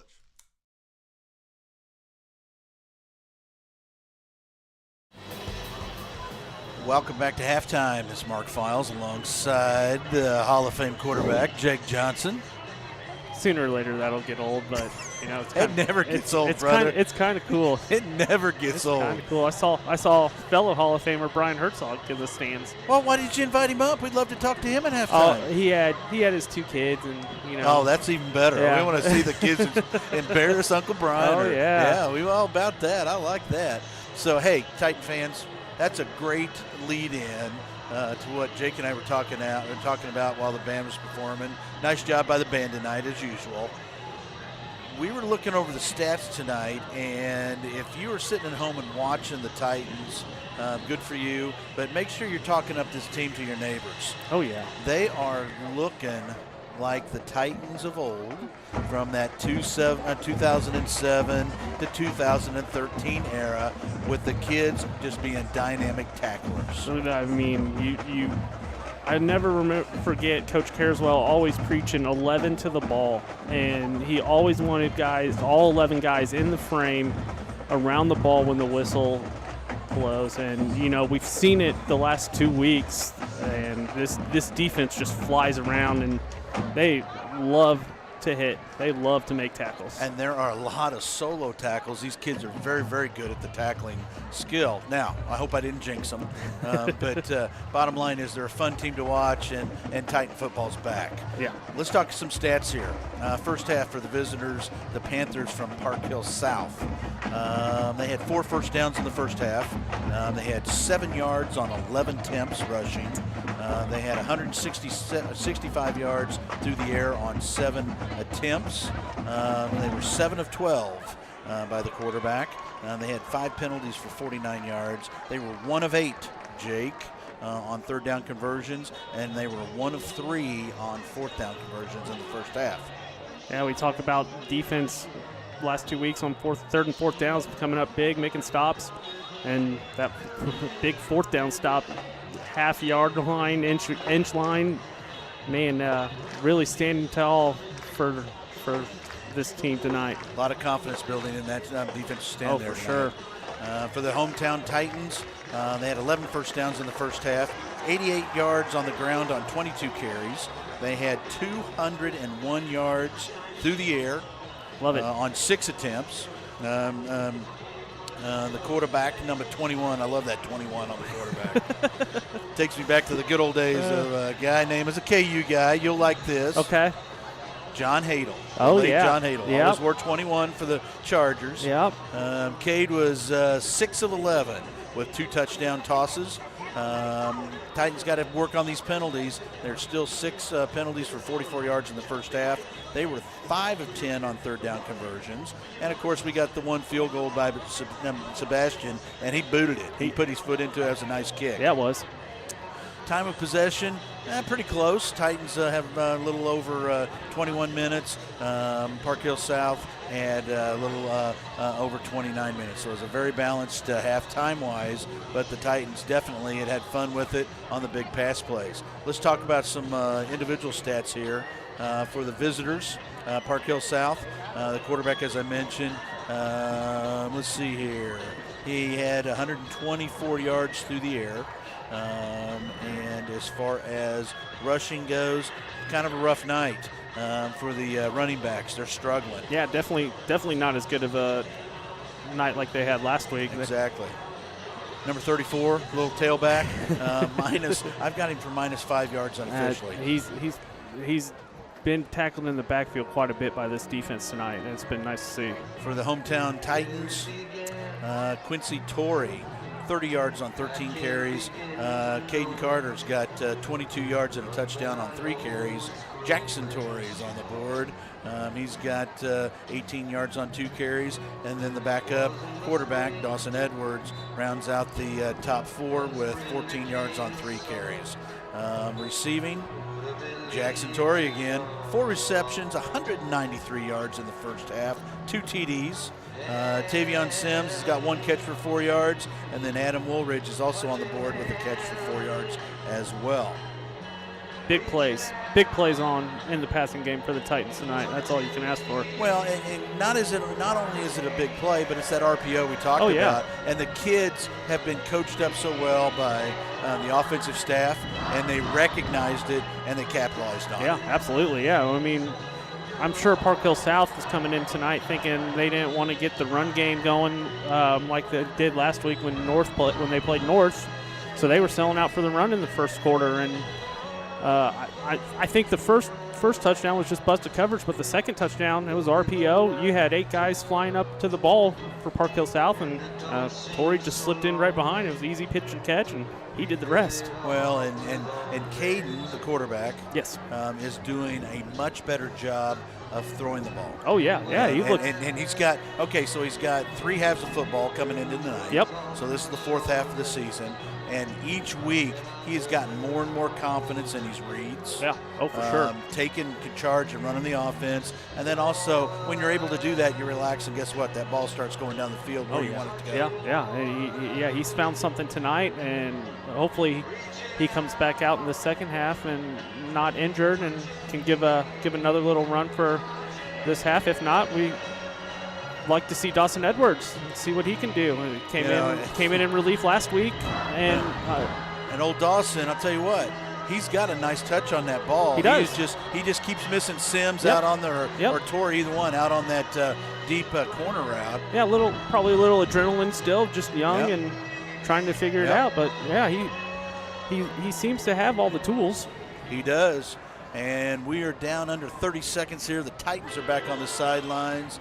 The Panthers are finishing up their warm-ups. We're going to go take a quick break here, and when we get back, after paying some bills, I'm going to give it back to Joel, the voice of the Titans, and the Hall of Fame quarterback, Jake Johnson, for the call of the second half. You're listening to a presentation of Backport Sports, Backport Productions, and 810varsity.com.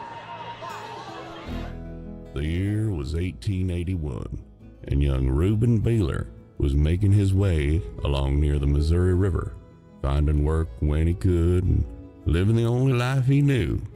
But when he come on old Arliss Height, beat to hell and near shot to death, Rube done what he could for him.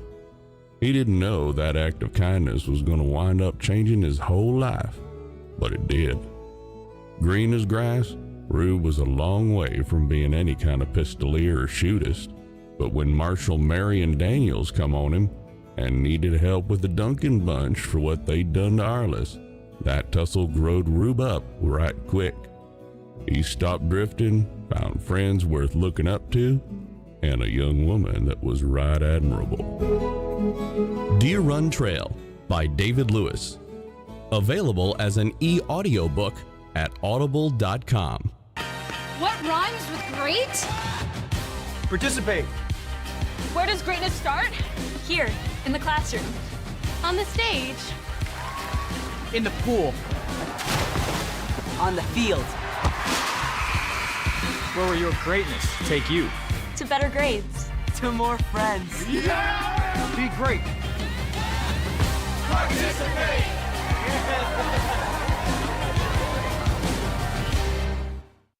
High school sports fans, check this out. 810varsity.com now brings live video game casts for more than 25 KC Metro schools all season long. Now you can watch and listen to the games live on your computer, iPad, or phone. Park Hill South, Miege, Aquinas, the Olathe and Blue Valley schools, and the list goes on and on. Plus, live scores, playoff brackets, rankings, and more. Get all the games live at 810varsity.com. Welcome back out to Titan Stadium. Joel Becker along with Jake Johnson, the Hall of Famer, as Mark likes to say. And we are still at halftime. The Lee Sun West Titans, Park Hill South Panthers, Titans on top. 24-12 have doubled up the Panthers in the first half. Have some scores for you from around town and around the state and whatnot. Middle way through the second quarter, Fort O on top of Belton, 36-7. Lee Summit, 17-7 lead over Blue Springs. Wow. I thought that was kind of interesting. The other Park Hill school, by the way, Park Hill is beating Blue Springs South, but it's 21-20, and that's at halftime there. Let's see. Trying to look for other Missouri schools. St. Pius X, 28-8 over Cameron.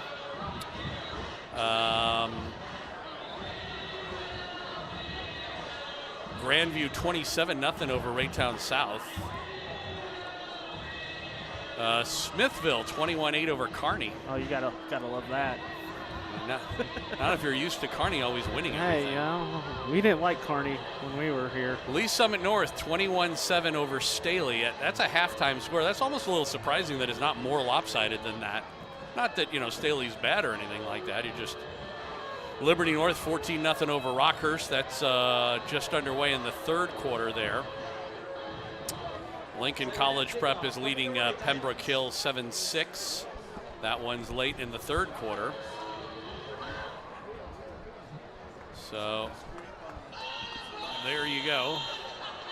Here, 24-12, Lee Summit West on top of Park Hill South. We talked about this earlier. The Titans did win the toss, but elected to receive, so they will be. Although it looks like Park Hill South is They must have elected to kick here. So did West defer? No, they didn't West defer. And Park Hill South said they'll kick. They didn't. I mean, they must have chosen to kick because the Titans definitely received. Yeah, right. In the first half, they must have chosen to kick. Yeah, I wonder if West, yeah. Maybe they want to see who the quarterback's going to be, and they went for an onside kick. The Titans fall on it, and so that's interesting. They decided to kick, but went for the onside. That was a good heads up by Owen Walker. Yeah. Up, man. By the way, another score for you, Liberty and Ray-Pec. Liberty is beating Ray-Pec 21-7. Wow. Which is good for us since we got to play Ray-Pec pretty soon. Glad to see that our equipment is I'm guessing that by halfway through the season we'll have all this worked out. Well, good starting position for. Yeah, and it is Dawson Edwards and company. So whatever happened to Caden Carter, it's Edwards in the game. Bunch formation, trips on the left, pistol. Man in motion is Sims, and they will give it to Quincy Torrey, who outruns one man, breaks one tackle, and gets across midfield to the 49. I imagine we're going to see a pretty steady dose of Quincy Torrey if it's going to be Dawson Edwards quarterbacking this team in the second half. As you mentioned before, he didn't have a bad first half, but certainly not like what we were expecting from last week. Now, on the other hand, Jackson ate up all the yards. It's kind of hard for Quincy to get lots of yards when somebody's running 70 yards all the time. Yeah, share the ball, bro. Come on. After catching passes. We'll see what happens here. 2nd down and 6. Pistol formation, and again up the middle. Quincy Torrey breaks the tackle, breaks the second tackle. 1st down and more. He'll go out of bounds inside the 40 at about the 36. And let's see, that's about a 15-yard gain. 1st and 10 for the Titans. Just underway, second half.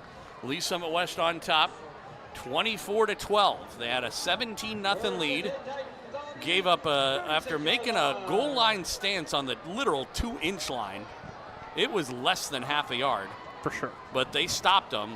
But then unfortunately gave up a safety and then a field goal after kicking it away after the safety. 17-5. Scored to make it 24-5. Then gave up a kickoff return to make it 24-12. This is Edwards on a keeper as he had the option, as we like to talk about. Instead of giving it to Quincy, he kept it himself and ran up the middle for about a yard. Reverse read there. Yeah. The old Nebraska Taylor Martinez run. But you like to see, last week he was a little question. He wasn't for sure on the reads. That he made the right read and he got downhill. You'd like to see that. 2nd and 9, like I said, he probably got a lot more reps in practice. He'll toss it to Tavion Sims, who was met in the backfield, and he's going to lose about 4 or 5 yards. There was just too much pursuit that time. The blocking wasn't there for him, and it's going to be 3rd and long. And, this is exactly what you don't want to happen if you're the Titans and you got a brand new quarterback in there. I was about to suggest before we got to this the idea that maybe they should have thought about throwing, some easy, quick passes, a screen here or a swing pass or, something like that to give Dawson a chance to, kind of get his legs under him when throwing the ball. But instead it's 3rd and 13. We'll see if they try and go downfield with it. He'll roll to his left, being chased, throws back, throws incomplete. Quincy Torrey was in the somewhat vicinity of it.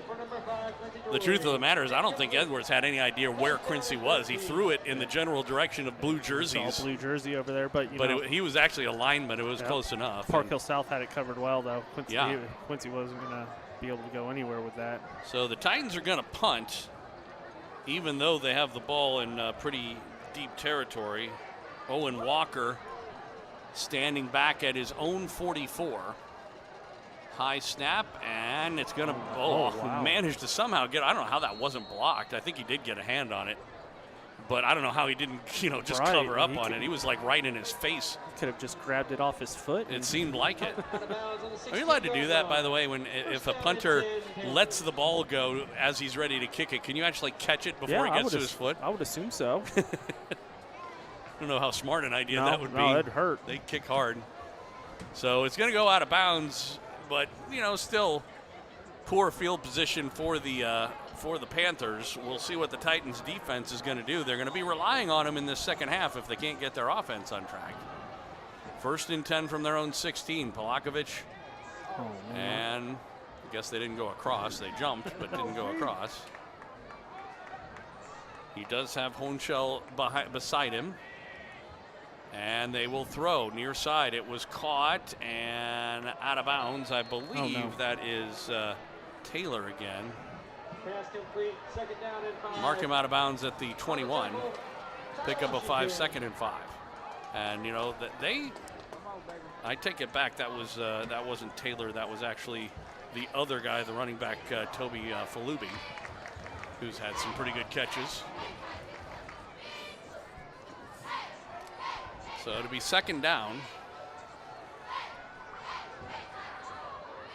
Polakovic again from the shotgun, back to throw. They try to get some pressure on him, throws on the far side and out of bounds, and he threw that before he wanted to because of the pressure. Yeah, I think it'll set up a 3rd and 5. I think the Titans are going to have to bring a little bit more pressure this half.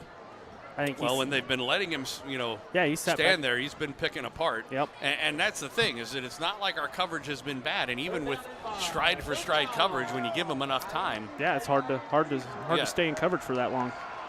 He has been able to find people. 3rd and 5, rolling right, looking to throw over the middle. It is caught. It is a 1st down up across the 35 to the 36 for Dunaway. And Kyle Dunaway will get the 1st down and more. Yeah, all eyes on backfield for the Titans. Rolled out quarterback, and they just lost him in coverage. Well, and again, they did not go after pressure for him that time. And given him time, he finds an open receiver. Twins on each side, left and right. One man in the backfield, shotgun formation. Boy, there was movement, but they didn't call it. There it is. And we're going to get a sack anyway. The ball is down. Oh. It is picked up by the Titans and into the end zone, but I believe they're going to call him down. Man. Woods made the recovery, but I agree that he was down before that ball came up. Yep. I think he had put the ball down basically, and then just kind of rolled off of it. You're right. Well, and again, he doesn't even need to be touched, although he was. Right. It was a good penetration by Dante Wilson on the play for the sack, and it will set up a 2nd down and a ton, 2nd and about 25 or so. Yep. Pressure from both sides there. I think just keep bringing it. Well, and again, as long as they're only going to have 5 down, 5 linemen, no tight end, no nothing, you've got to be able to get some pressure on him. He's looked uncomfortable. And they come from the right side. This time he throws. Boy, big hit on the play. But the catch is still made. And he hung on to it. Tyree Flowers, that was a great catch. Was that Flowers on the catch? I think so. Number 0? Yeah, that is in fact, yeah. Man, that was a big hit. I wasn't sure if that was Flowers or Talubi, but either way, 3rd down about 7. It was 2nd and 25. So a pretty good pickup. First offensive drive of the half for the Panthers, who trail at 24-12 on 3rd down and 7. They will try and chase, and Polakovic over the middle, and incomplete, almost intercepted. Nice job jumping the route by Waldo. Right in his pocket. And again, that time, and like I said before, the coverage has been right there. Even when he's had time, the coverage has been right there. He's just made some really terrific throws. That time, it was an even better defensive play. Yeah, they tried to run the same play they did previous 3rd down, and this time Titans were there to sniff it out. Great play. So Love standing back at his 26 on 4th and 7, although, again, you got to be careful. They don't seem to be troubled by doing things on special teams, and a fair catch called for and made back at the 17-yard line by Jackson Torrey, and the Titans will take over on offense. So what a difference a half makes here in the in the first half. We'd already had 14 points on the board by the first 5 minutes. Yep. 7:18 left to go in the 3rd quarter. It's been a scoreless second half, but the Titans lead it 24-12. In the first quarter, it sure seemed like 8 minutes into the game that this wasn't going to be a game by now. No, you're right. But we're in one now. I do miss the days when, as much as I'm sure the team is happy to have Jess Driscoll over there coaching, it's nice to have him with a microphone in his hand so he could tell us things like what's going on with Caden. Edwards in at quarterback, and he'll give it to Quincy Torrey and makes a great couple of moves. A late flag comes in as Torrey gets up to the 31, but let's check on this flag. It's in the secondary, so even if it's a hold, it's going to do some damage, but not as much as it would. And it is going to be a hold on the Titans. That was an awfully late flag. And Quincy was already past where this. Yeah, it'd just be that it could have been taking him so long to get it out of his pocket. Yeah, but again, it'll be from the spot of the foul. So instead, it's not going to be second and 20, or sorry, first and 20. It'll be first and like maybe 12 or 13. I think probably about 13. They're putting the ball down at the 14-yard line. They need to get to the 26. They got it really closer to the 13, so 13 yards to go, and a give to Torrey, bounces it to the outside, goes down the far sideline, still on his feet, still breaks another tackle, tries to stop, gets thrown out of bounds as he crosses midfield. Man. Charles Nolan saving the touchdown, but what a run by Quincy Torrey. And we said that we're going to see a steady, he's going to have to put this team on his shoulder if they want to do well, and that was Jackson? Yeah, that was Jackson. That was Jackson. But, okay, the Tories are going to have to put them on their back. Yeah. And so first and 10 from the 48 of the Panthers. This is Quincy. And he's hit at the line. No gain on the play. We're going to need some good production by the Tories if we're going to win this game. Yes, I agree with that. What a run by Jackson. I can't believe he stayed in bounds. It looked like 3 or 4 times that he touched the line. Not just that he stayed in bounds, but that he didn't get hit out of bounds. I mean, that somehow or another he managed to maintain his balance. Yeah, that was a great run. So second down and 10. We're down to about the halfway point of this third quarter. The play clock's down to 5 as they come to the line. Pistol formation, Twins on either side. Back to throw is Edwards. Looks one way, now he'll roll to the right, needs to get rid of it, and he does. Throws it incomplete, close enough to a receiver, and it'll be 3rd and 10. Edwards' pass is incomplete. Intended for number 6, Cameron Arnold. This isn't where. This is tough for quarterback. 3rd and 10, 3rd and long. Trying to get into the game like this.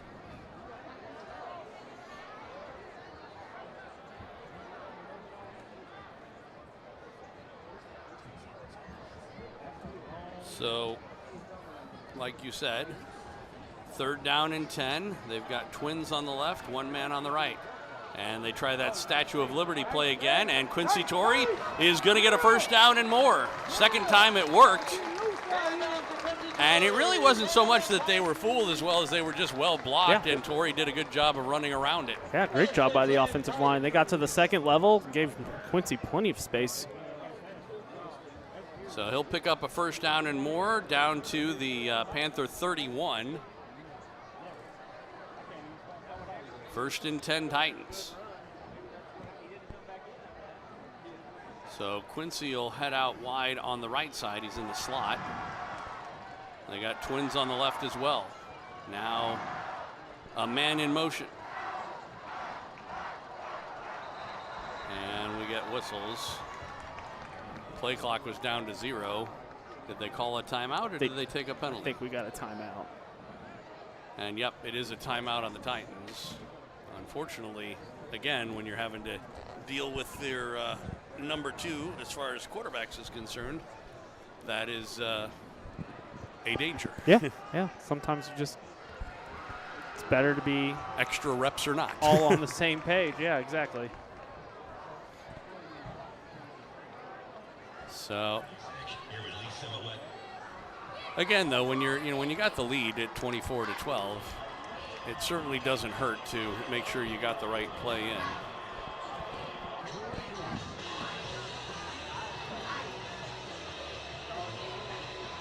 Drone? UFO? Yeah, I don't. I think it's a drone. Just right over the middle. I wonder our side or their side. I don't know. We need to find the frequency so we can put it on 810 Varsity. That'd be a cool shot. It's their version of the Goodyear blimp. They're going to do the water break, by the way, along with the timeout, obviously. In case you're wondering about the delay, 5:27 left to go in the third quarter. I think once it gets down under a certain temperature, even if it's in. Nah, it's a mandate for Misha know. for the first 4 weeks of the season. It used to be September, but since the first 4 weeks oftentimes starts in August, Yep. it's just 4 weeks. Gotcha. So 1st and 10 Titans. After the timeout, they come out with an empty backfield again. Man in motion, Tavion, and they fake it to him. Edwards looking for a hole. He was patient and got what he could. A couple yards on the play, probably a little inside the 30, maybe the 29. Say pickup of 2, 2nd and 8. Sims being used as a decoy on that play. Yeah, we've seen that motion quite a bit tonight, so I'd like to see something off of it. Well, and they've done the actual jet sweep toss a couple of times, so defense oftentimes is keying on that sort of stuff. 2nd down and 8, clock running under 5 minutes to go, third quarter. Man in motion again. This time it is a give, and it's Quincy Torrey. There's a flag. This is going to go into the end zone, and it's coming back. Sorry I didn't get more excited. I mean, but it was such an obvious flag. I didn't think it was that obvious of a penalty. No. Oh, they're saying touchdown, but let's see what the flag is. Maybe there was like a trip or something. What a run. That was a great run. 29 yards. I mean, it's basically untouched. But I don't know what the penalty was. Where it was almost always holding. It's an illegal formation against the Titans and then a face mask against the Panthers. So their penalties are going to offset, and they'll end up replaying the down. Oh, so we had the flag down here blocking us up on the Titan sideline. We didn't see that one. Oh, man. Well, the original flag was on the illegal formation. And I didn't see what it was, to be honest. No, I'm not sure either, but man, take away another penalty that's taken away a big play. We've had 2 this drive already. So still 2nd and 8 as the penalties did offset. Got 3 in a bunch over on the left side, 1 man on the right. Shotgun formation. And on the zone read, it's Edwards who is going to keep it himself. Gets double teamed and not back after a loss of 2. So lost back what we had gained on the first down play. It'll be 3rd and 10. I think that time he probably should have given it to Quincy, but yeah, I mean that honestly didn't look that good either. No, it didn't. It didn't. But I was always told you're never wrong to give. That's right. I'd rather. Just gonna say, he had 2 guys right in his face. Yep. So you never know with Quincy. He might have cut up or who knows. 3rd down and 10. We'll see if they look for pass. Back to go, and Edwards will throw down the far sideline. He's got a man, and it is incomplete. This is interesting. And it was Arnold on the intended play. And I don't know if he kind of, it was an odd jump for him. It was like he jumped early, it seemed. But I like the throw. He had one-on-one coverage, no safety over the top, no help. And he took a shot. Just looks like they may go for it. The ball's on the 31, so it'd be like a 48-yarder. It's kind of out of possibility for Coleman. And there's not much point in punting here. Nope. But if this was what you were going to do, rather than taking that shot, I almost wish they would have tried the 5-yard penalty. Exactly. Or a play, I should say. To just set it up better. Edwards steps up, he'll throw, and it is incomplete. He was hit at the end, but a turnover on downs, and so the Panthers will take over at their own 31. So the Titans getting some movement on the ball, offensively, but unable to get into really any kind of a scoring position. Yeah, it was a pretty good drive. It took a lot of time off the clock. We're down at 3:46 left to go in the third quarter. So, there's two things that the Titans, I imagine, will be relying on if they want to win this game, and that is the Tories and their defense. Yes, more pressure. Although the truth of the matter is you could probably say that on almost every game. And on the first down play, the run up the middle. Coleman in there on the stop, gain of about 2. And I believe that was Lisenby on the carry.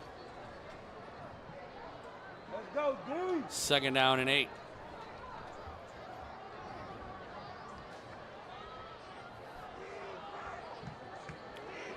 So Twins on either side for Polakovic. Lisenby's to his left in the shotgun formation. Titans show blitz.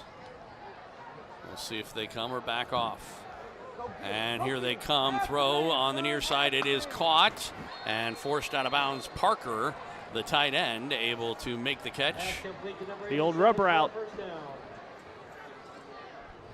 And it'll be a 1st and 10 on up to the Panther 43. So Titans may have tipped their hand a little too early that time. Yeah. Gave the offensive line a chance to adjust their coverage. Let's go, D. They go trips on the right this time. Polakovic back to throw, a late blitz. They come up the middle. Oh, yeah. Fosnow's chasing him toward the sideline. He'll get rid of it and throws it out of bounds, incomplete. There wasn't really any players over that area, but there were along the sideline, so I guess the throwing it over the heads is close enough. They all blend in over there in all white. So it'll be 2nd down. Too bad, though, because if they could have gotten an intentional grounding call, that would have been like about a 30-yard loss. Yeah, yep. It'll unfortunately just be 2nd and 10. Stops the clock at 2:33 left to go in the 3rd quarter. Titans on top, 24-12. Over Park Hill South. Trips again on the right side. Polakovic from the shotgun, looking toward that right side. He will roll that direction and throws near side, and it is caught. Did he manage to stay in bounds? Yes, he did. Wow. Flowers on the catch. He made a terrific, shoestring. I think that would have been good on Sundays. Got both of them in, huh? Yeah. So 1st and 10 into Titan territory of the Titan 37. Let's go, D. It was good coverage by the defense. He had all day back there to throw and got out of the pocket. Lisenby to the right of Polakovic. Down to about 7 seconds on the play clock. H back to the right. They give it to Lisenby. He was caught from behind. Good work. Able to get to the line of scrimmage, but great penetration once again. That time was Walker coming from the end position. No gain on the play, 2nd and 10. That was a good pursuit by Walker. It really was for as big a guy as he is. He's made a couple big plays. He's the one who recovered the onside kick. So 2nd down and 10. Let's go, D. Twins on the left, 1 on the right. H back to the left side. That is the tight end, Parker. Back to throw, Polakovic rolling to his left side, being chased by Fosnow, throws it away as he was running out of real estate, and it'll be 2nd and 10.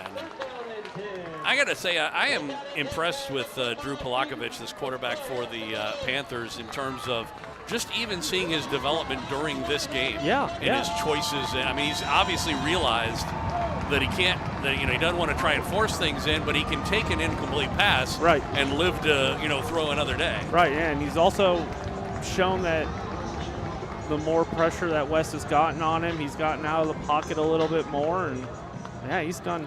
I mean, some of that is play calling, but a lot of it is decision making on his as well. Yeah, play clock's getting down. We're going to have to call timeout. They get up to the line, and you're right. The coach comes out and calls timeout before they have a chance. As Justin Ponce got the referee's attention. He was actually my freshman year at Ottawa University. He was there as well with me. Really? Yeah.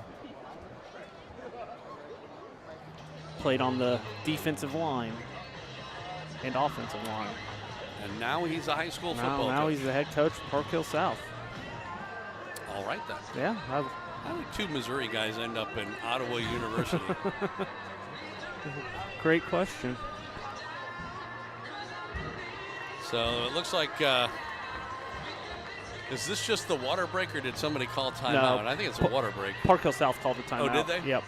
Yeah, Okay. they were down to 1 on the play clock, and no one was set. 3rd down and 10, or a short 10, long 9, whatever you want to call it. Probably going over. Definitely. What are you gonna 2 do? down territory here. Just throw a short pass here, or do you even run the ball and try to get 4th and manageable? Yeah, it could be 2 down territory where they are. They're in essentially the same no man's land that Titans were in the last drive. Yep. Twins on either side. Back to throw Polakovic. He's getting a rush, throws over the middle, and incomplete. A little short on the post route. The throw was short. Yep. And so it'll be 4th down. It looks like they're going to send the punting unit in. And I tell you what, as good as a kicker as they have, they might as well just attempt a field goal. Well, I don't think they have the leg for that. It would be no. Well, maybe they do. It looks like they're going to give it a try. 53 yards. Yeah, you got to be careful about a possible fake. Although it is 4th and 9. Normal defense. I do think he does have the leg for a 53-yard field goal, I'll have to too. say. We'll see if they try it. They put it down. He does kick it. Oh, man. And, man, does he have the leg for that. Right through the uprights. $1:34 left to go here in this 3rd quarter of play. First points of the second half go to the Park Hill South Panthers. Titans still lead it by 9, though. 24-15 is our score. We'll take a break, come back for the kickoff coming up after this on Titan Football, a presentation of Backport Sports, Beck Bros Productions, and 810varsity.com. At Price Chopper, we're always chopping prices. Just like we're always making sure produce meets our standards for feeding your family. For freshness, selection, and low prices, Kansas City knows. Price Chopper.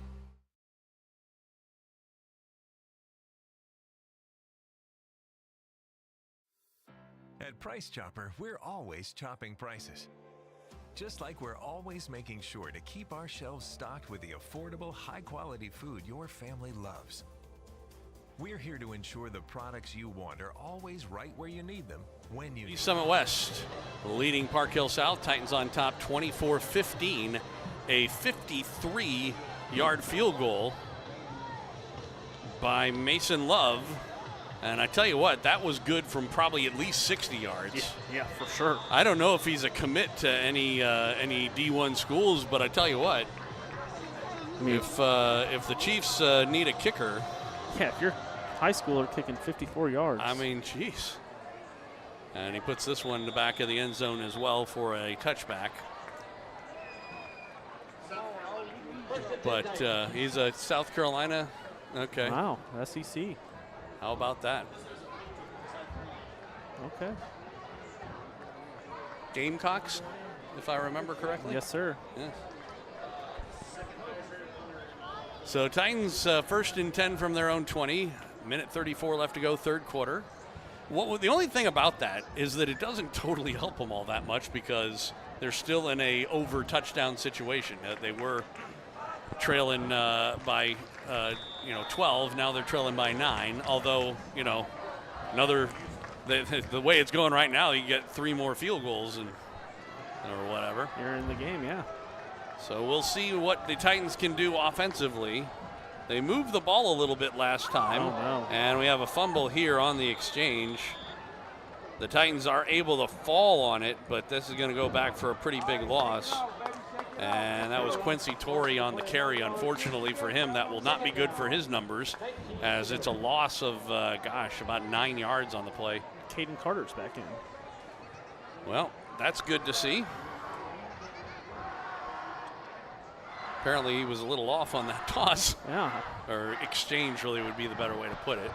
Bad mesh. Well, we'll see if the Titans can get moving with their number 1 quarterback back in.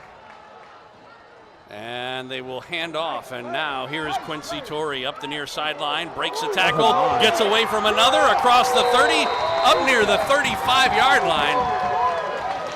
Well, so much for affecting his stat numbers. Wow. As he will pick up, 25 yards on that. Yeah, that's a great run. Great job by the offensive line to seal the edge, too. I mean, they've ran this play 3 times now. And yeah, but that should have gone for 7 yards, not You're right. 25. You're right. And after first contact, Quincy Torrey, man. He just bowled over the guy. That was Jim Brown is what that was. That was a great run. Make my own hole. Or Earl Campbell. Pistol formation. Carter will hand off. And, Jackson Torrey came off of one hit, and he comes across the 40, 45, 50. And with speed down inside the 30, to the 20, to the 15, 10, 5. Jackson Torrey, touchdown Titans. Is there a flag? Yes. There is. And it's a bad flag. Way back at the 46-yard line. It's bad. That would have been a 64-yard run on what should have been a loss. And what's going to end up happening is it's going to be nothing. It's going to be a hold on the Titans, and from the spot of the foul, it will be 1st and 10. So all of that is going to go for completely nothing. Because of the fact that they will mark it off from where the flag is, where the infraction occurred, and the down will stay first, it's just going to go right back to the line of scrimmage as if nothing happened. What a run. Yeah. Another inopportune penalty, though, which I very much disagree with this penalty, but can't argue with the ref. See, I know that you aren't or haven't been in coaching in football too long. You know how I know? How's that? Let's hear it. You have hair.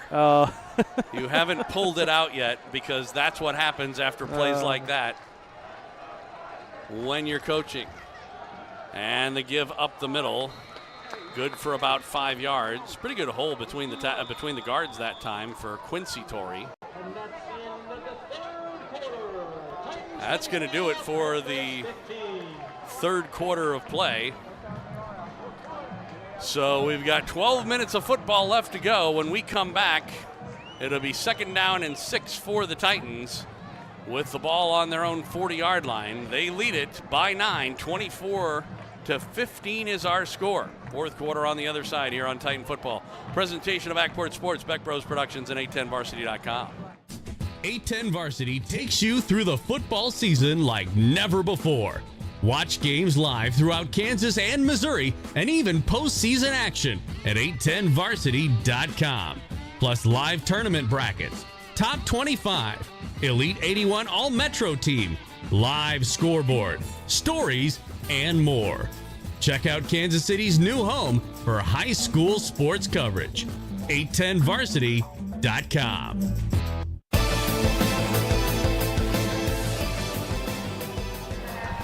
Welcome back out to Titan Stadium. Joel Becker along with Jake Johnson. 12 minutes of football left to go here. I guess I can technically say regulation time, because you never know. 9 points, 3 field goals, we could find ourselves in overtime. Titans with Caden Carter back in at quarterback, who has done nothing but hand the ball off, and this time Quincy Torrey with a nice run off a left tackle, still on his feet as he gets into Panther territory inside the 45 to the 44. 1st and 10 Titans.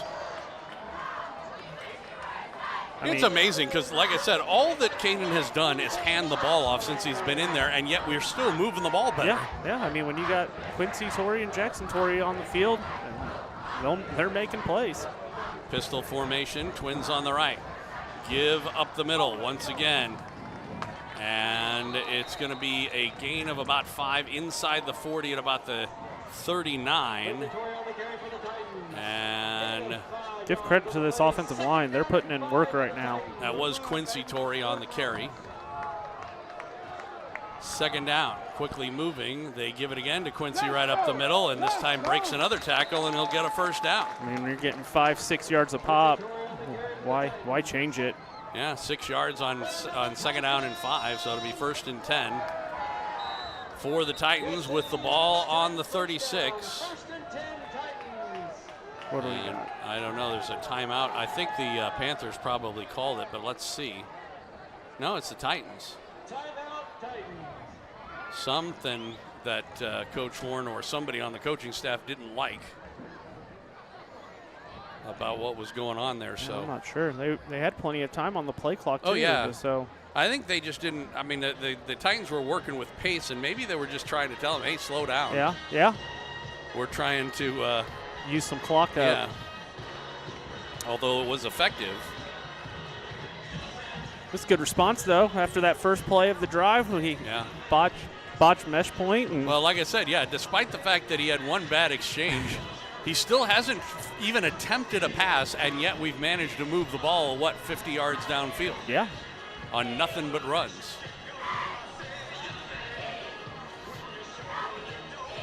So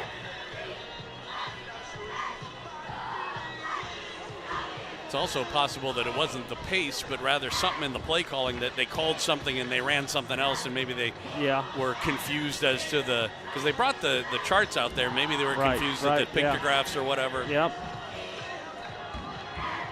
Yeah, maybe see Quincy Torrey over here on the sideline. Maybe they're just trying to give him a breather. Could be. And boy, big penetration that time as they hand off, and no running room that time. That was Cam Ferguson, the senior running back. That's one of those where you keep in your back pocket later and run a naked bootleg, because at the end he had no worries about the quarterback there.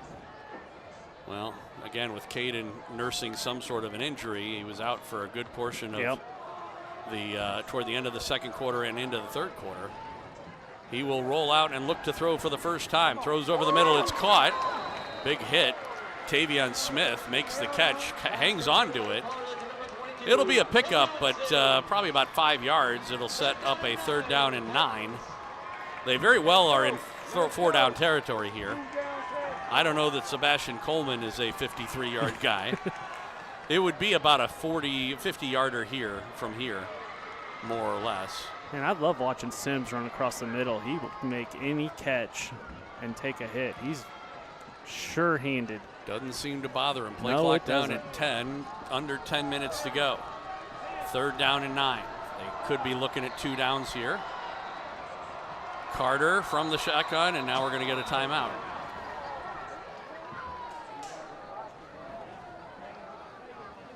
So took too long to get that going. I don't know if it was just confusion or what. Probably some confusion. I think he had a motion that was going to come too. So well, not enough time for that. They didn't have the time to make the play work. Yep.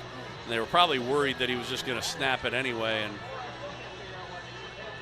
so that'll only leave them with 1 timeout. Now the good thing is that they got the 9-point lead. So as long as you can maintain that, you don't necessarily need your timeouts as much. Yeah, that's a big 3rd down too. You can talk to Caden if you're going to. But like I said, they're 2 down territory. Right. Yeah. You can get 5 yards here or whatever. And hopefully that was told to them that, hey, if we get some yardage here, we'll consider going 4th down, so we can run something here where we don't have to take a shot downfield. I have to apologize. Last week I was unfortunately fed wrong information about our upcoming schedule. It was on Max Preps that way, but we don't actually have a 5-game stand. 3rd down in line, the handoff, and Quincy Torrey trying to get around the left edge. He will get a lot of yards, not enough, but it'll be a 4th and 1 at the 25, and we would think they will go for it here. Going jumbo. Looks like it. They're going to bring their jumbo package out. 4th down and 2. So we'll see what they do here. 4th and 2. It'll be a direct snap to Torrey. Looking for a hole, pushes his way through. I don't know if he got it. I don't think so. We'll see what the spot is. He was tripped up just as he got across the 25. He needed the 23, unfortunately. And so the Panthers will take over. Man. So it's Blue Springs South for homecoming next week. And we will be right here at Titan Stadium. But then we do actually go on the road for Ray-Pec. and then Lee Summit North before coming back here for Liberty North on senior night to finish off the season. So, or the regular season, I guess I should say, because it won't finish off the season. Polakovic, 1st and 10 from his own 24. Trailing by 9, 24-15. Back to throw, throwing near side incomplete. He was just off on that one as he had Dunaway over there, but hurried. Yeah. Really hurried on that throw. And not even in the vicinity. Clock showing 9:09 left to go, third quarter. Titans on top, 24-15. 9-point lead. And like I said before, they are going to need to rely, at least to a degree, on their defense in this game if they're going to want to win. Yeah, yeah. And so far, defense has stood tall. So it'll be 2nd and 10. From the shotgun, Twins on either side. Back to throw, Polakovic with time, thrown over the middle, and good incomplete coverage. Overthrow, double coverage. Again intended for Dunaway, not anywhere near catchable, as he overthrew him by probably about 7-8 yards. Yeah, that was. But it was, like you said, good coverage anyway. 3rd down and 10. I think I just said it was the third quarter. It's the fourth quarter. To be clear. 3rd down and 10. Trips on the left. Back to throw. Polakovic throws over the middle. This time he catches it. Dunaway, nice. But he's going to be well short of a first down. Do they want to go for it from their own 31? 4th down and 3. This is a 9-point lead. They look like they are going to go for it. Yeah. Either they are completely unconcerned about the Titan offense at this point. They do not need to be going for it for here. Or they have a lot of faith in their offense. I don't know. Or maybe they were thinking they could get the Titans to burn their last timeout or draw them off. So we may be seeing a timeout coming up. I don't know. We'll see. Empty backfield. Polakovic, Twins on the right, trips on the left. He'll snap it. Look right side, throw right side, first down. Oh, he ran backwards though. Yeah, but he's still going to have the first down. He was about a yard ahead of it. Yep. And does get that first down. I believe that was Taylor. And so it ends up being a good call, or at least the outcome was positive. They go trips right, left again. Polakovic back to throw, looking that direction. He's getting a rush, steps up. He'll throw over the middle. It is caught. Dunaway hit immediately, but not before he catches it for a good first down. Kyle Dunaway, Jackson Torrey on the tackle, up near midfield. Ball's at the 49 of the Panthers. Clock's running with 7:45 left to go in regulation time. Oh, man. And we get a offsides on the Titans. And that would be Devin Wilson. I guess that'll be a free 5 yards, 1st and 5. Into Titan territory at the Lee Summit West 46. Just overzealous there. He knew he was coming. Yeah. Knew immediately what he'd done. Yep. Twins on either side for Polakovic. Titans show Yeah, blitz. Here they come on, start. and we do get the false start. So they're going to give the 5 yards back, and it'll be 1st and 10. That's always frustrating when teams just trade penalties. Yep. So 1st and 10. Clock stopped with 7:23 left to go. Titans on top by 9, 24-15.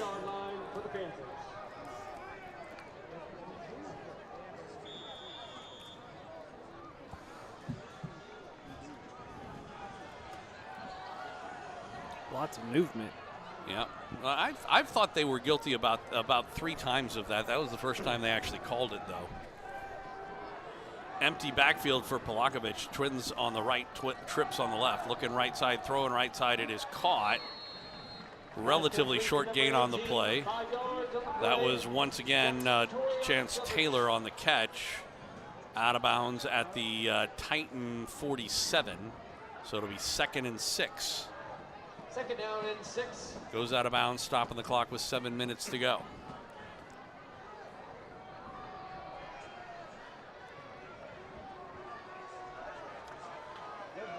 They still have trips on the left. This time one on the right. Back to throw Pelagovic. And he'll pull the ball down. There was a hold. The flag comes out, and Pelagovic throws it away. I don't think he realized that this play's coming back anyway. Holding the call against the Panthers, and this is going to cost them a lot. Yeah, it is. Because of the place where it's a spot foul, and at least where the flag was all the way at the 46 of the Panthers.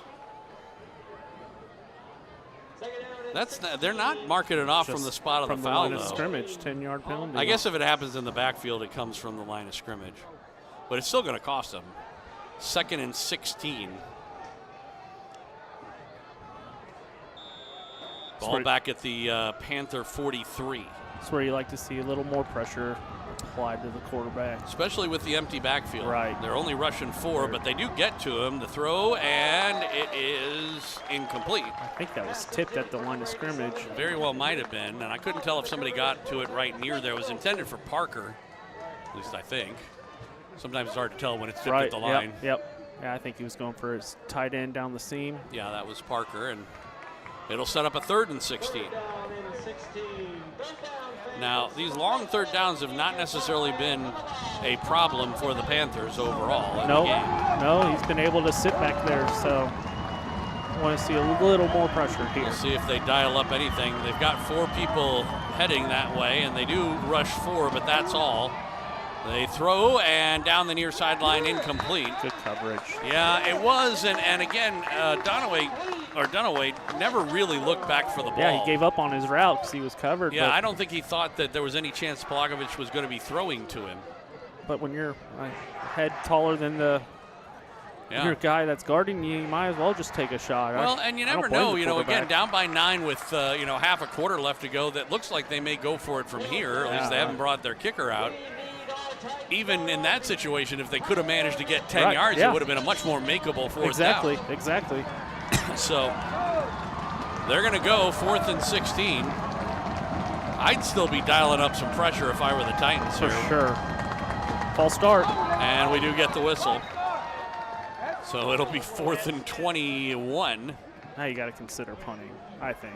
Well, if it goes by what I think, they should have been punting the last play. You don't have a lot of 4th and 21. That's for sure.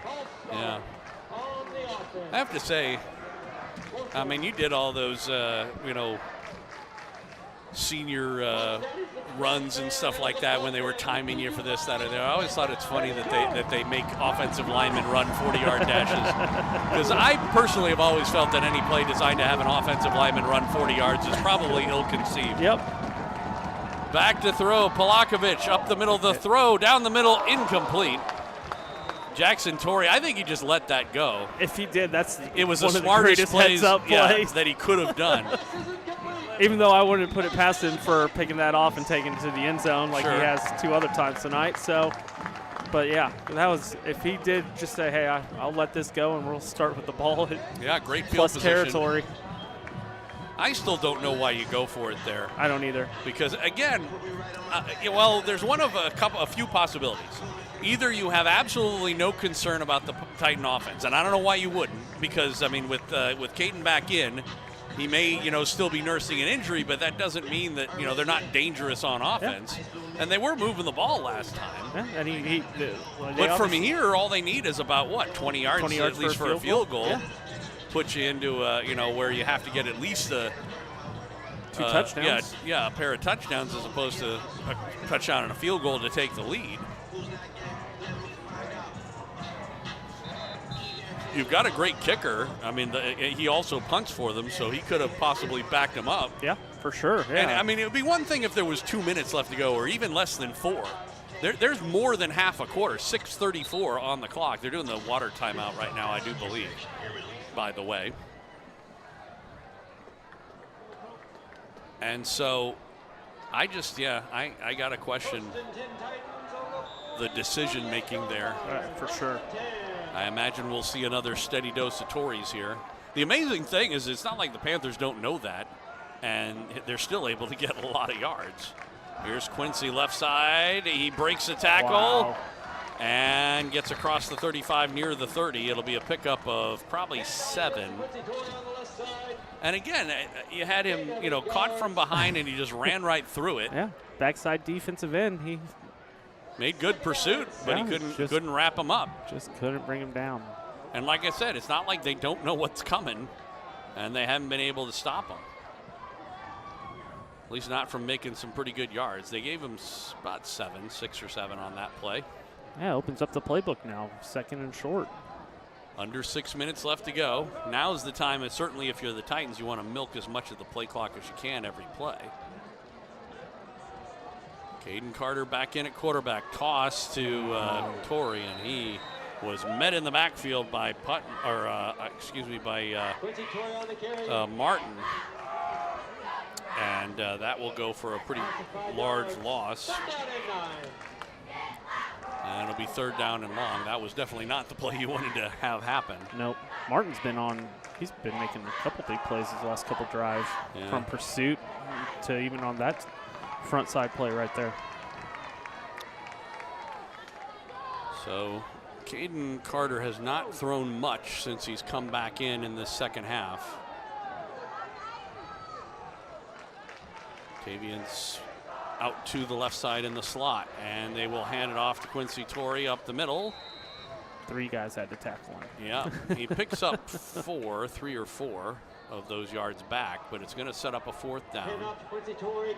And it looks like they are going to kick it away here.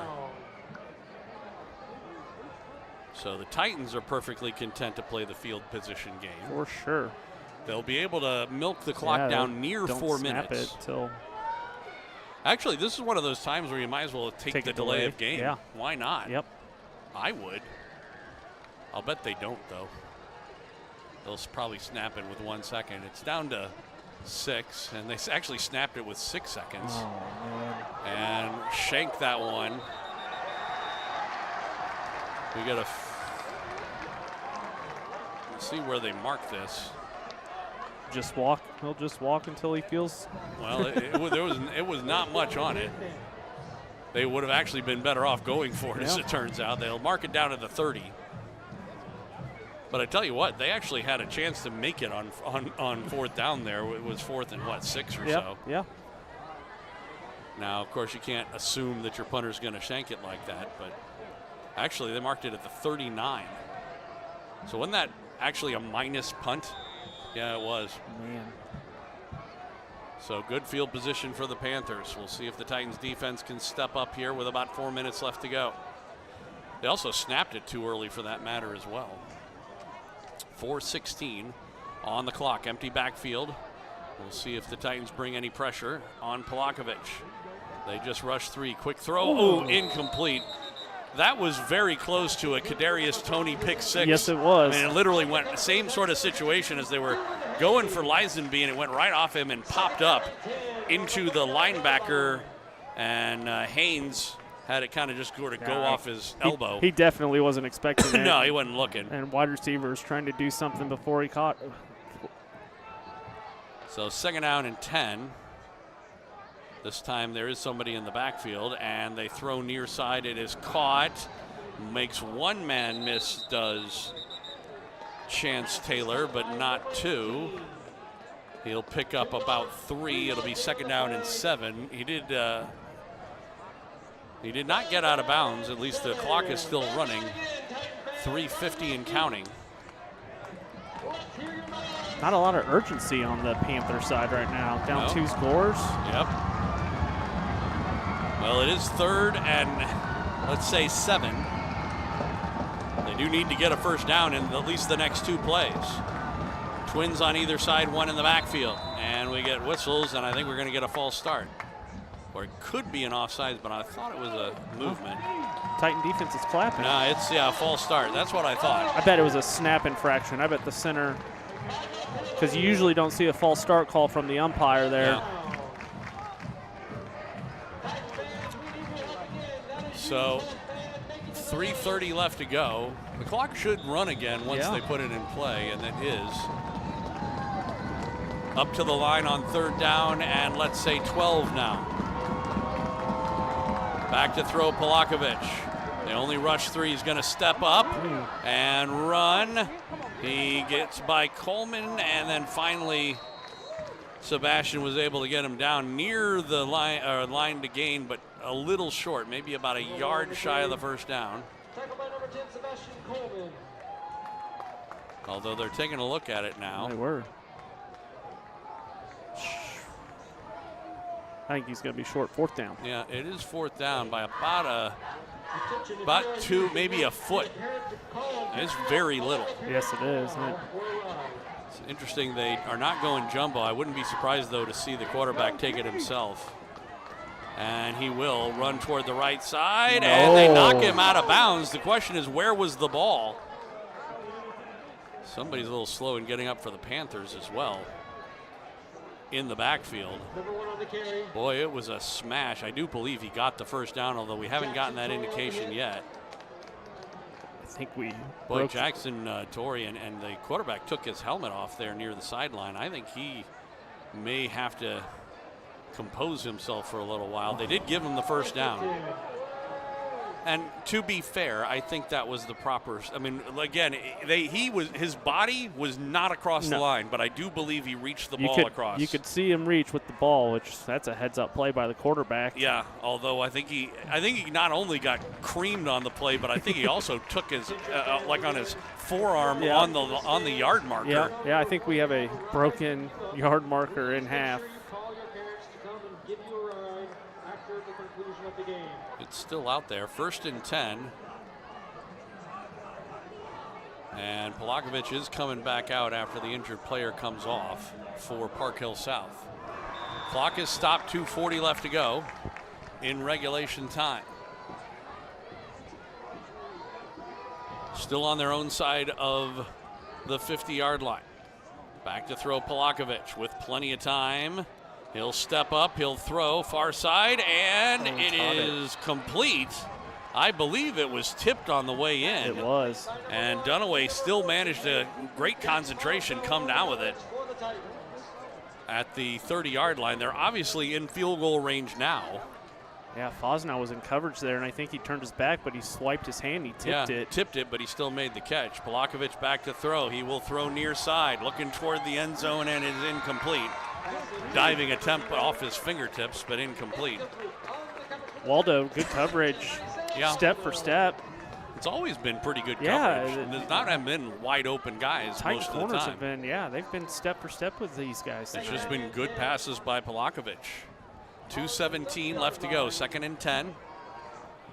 I am shocked we didn't see them doing this a little earlier in this drive, just kind of throwing it downfield. They've kind of been moving at a slower pace than I thought they would. Twins on either side, back to throw. They bring up some pressure this time. Lets it go down the middle, incomplete. It was overthrown and intended for Dunaway, who's a little slow in getting up. It'll be 3rd and 10. Like I said, the thing about this is you can, if you want to, if you're the Panthers, you can take 3 shots at the end zone, kick a field goal from here. I mean, a 47-yarder is practically a chip shot for this guy. We've seen him hit from 54, so. And you know you have to do 2 scores one way or another. So on 3rd down, he's back to throw, getting the pressure again, lets it go down the middle, and it is intercepted by Jackson Torrey. Well, that's the one thing you didn't want to have happen if you're the Park Hill South. Jackson just playing center field there. Yeah, and I tell you what, showing he can catch the ball with her on either side. So a touchback, and the Titans will take over on the 20-yard line with 2:04 left to go. The Panthers do have 2 timeouts, but they are also down by 2 scores. Yep, first down should seal the game. Yeah, if they can manage to get a first down, assuming they burn both of their timeouts. Yep. If they run for 12 yards on this play, it won't be enough. But So we'll see. Caden comes back out as quarterback. He was out for the very end of the second quarter and almost all of the third quarter, but he's back in. And on the read, he gives it to Quincy Torrey up the middle. Went right over center and picks up about 4. And that'll be the first timeout for the Panthers in this drive, their second overall.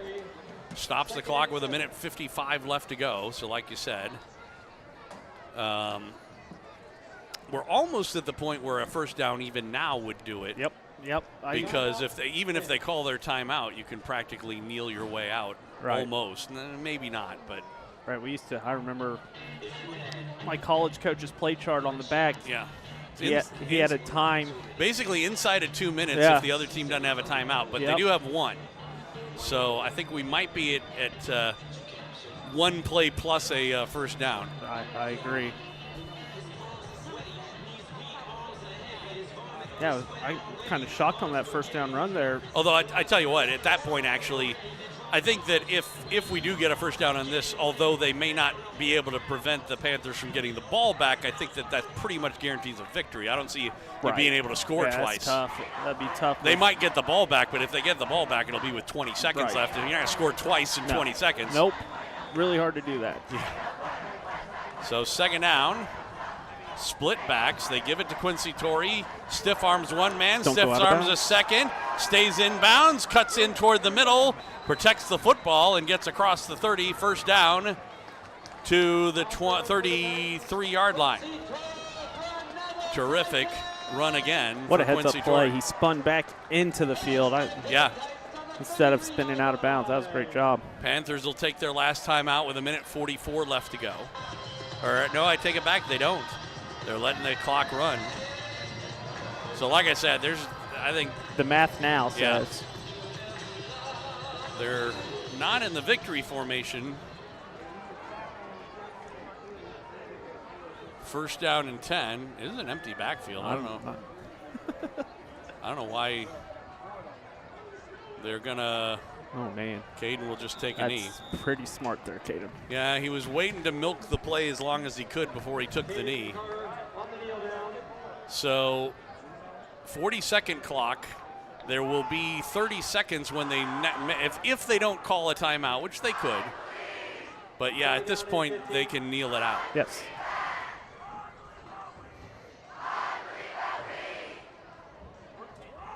They could do that even if they do call the timeout. Yeah. That's why they're not bothering.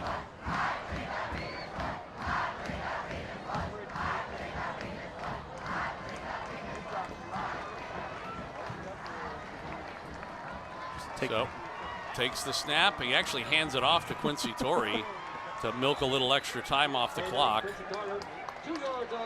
Gets to the 30. And that's going to do it. They will not bother to stop it. It would be third down, but if they, again, they could just kneel it out anyway. Right. So I don't know why they didn't go into the victory formation, to be honest. But not sure either. Maybe Coach Horn hadn't quite figured the math out yet. So that's going to do it. The final score for today's game, the Lee Summit West Titans moved to 3-0 on the season with a 24-15 win over the Park Hill South Panthers. So impressive start to the season again. Very impressive. This one seemed like it was going to be a lot more lopsided, and they turned it into a game, but the Titans did what they needed to get the W. Just gutsy. Another gutsy performance by the defense. Big stops when needed, and can't complain about what the offense did in the first half. We'll take a break, come back with some post-game numbers, and a look ahead to next week, a player of the game when we come back. Again, the final score, 24-15 Titans over the Park Hill South Panthers. This is Titan Football, a presentation of Backcourt Sports, Beck Bros Productions, and 810varsity.com. The innocence of youth. Is there anything any better? But soon they'll be in high school and facing all the same challenges you faced. How to make friends, how to fit in, how to be cool. We want our children to have everything they'll need to live fulfilling and productive lives.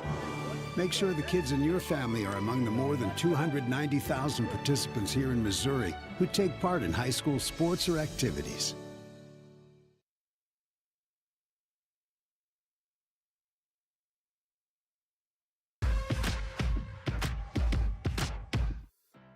At Price Chopper, we're always chopping prices. Just like we're always making...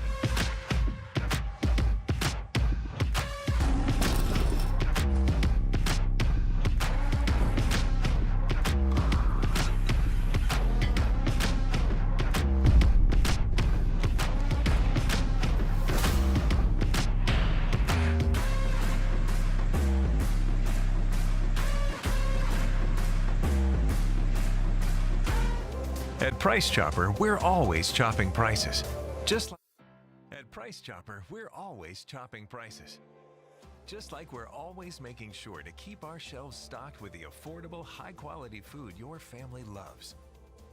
We're here to ensure the products you want are always right where you need them, when you need them. And with budget-friendly options on every shelf, you can be sure you're getting the very best for less. For fresh Biscuits and taquitos and breakfast on a bun. Those are just a few of the things you can make a part of your morning routine at Whataburger. Then again, with so many choices, you could make a routine of not having a routine. But would not having a routine still be a routine? Chew on that for a while. Whataburger breakfast, just like you like it.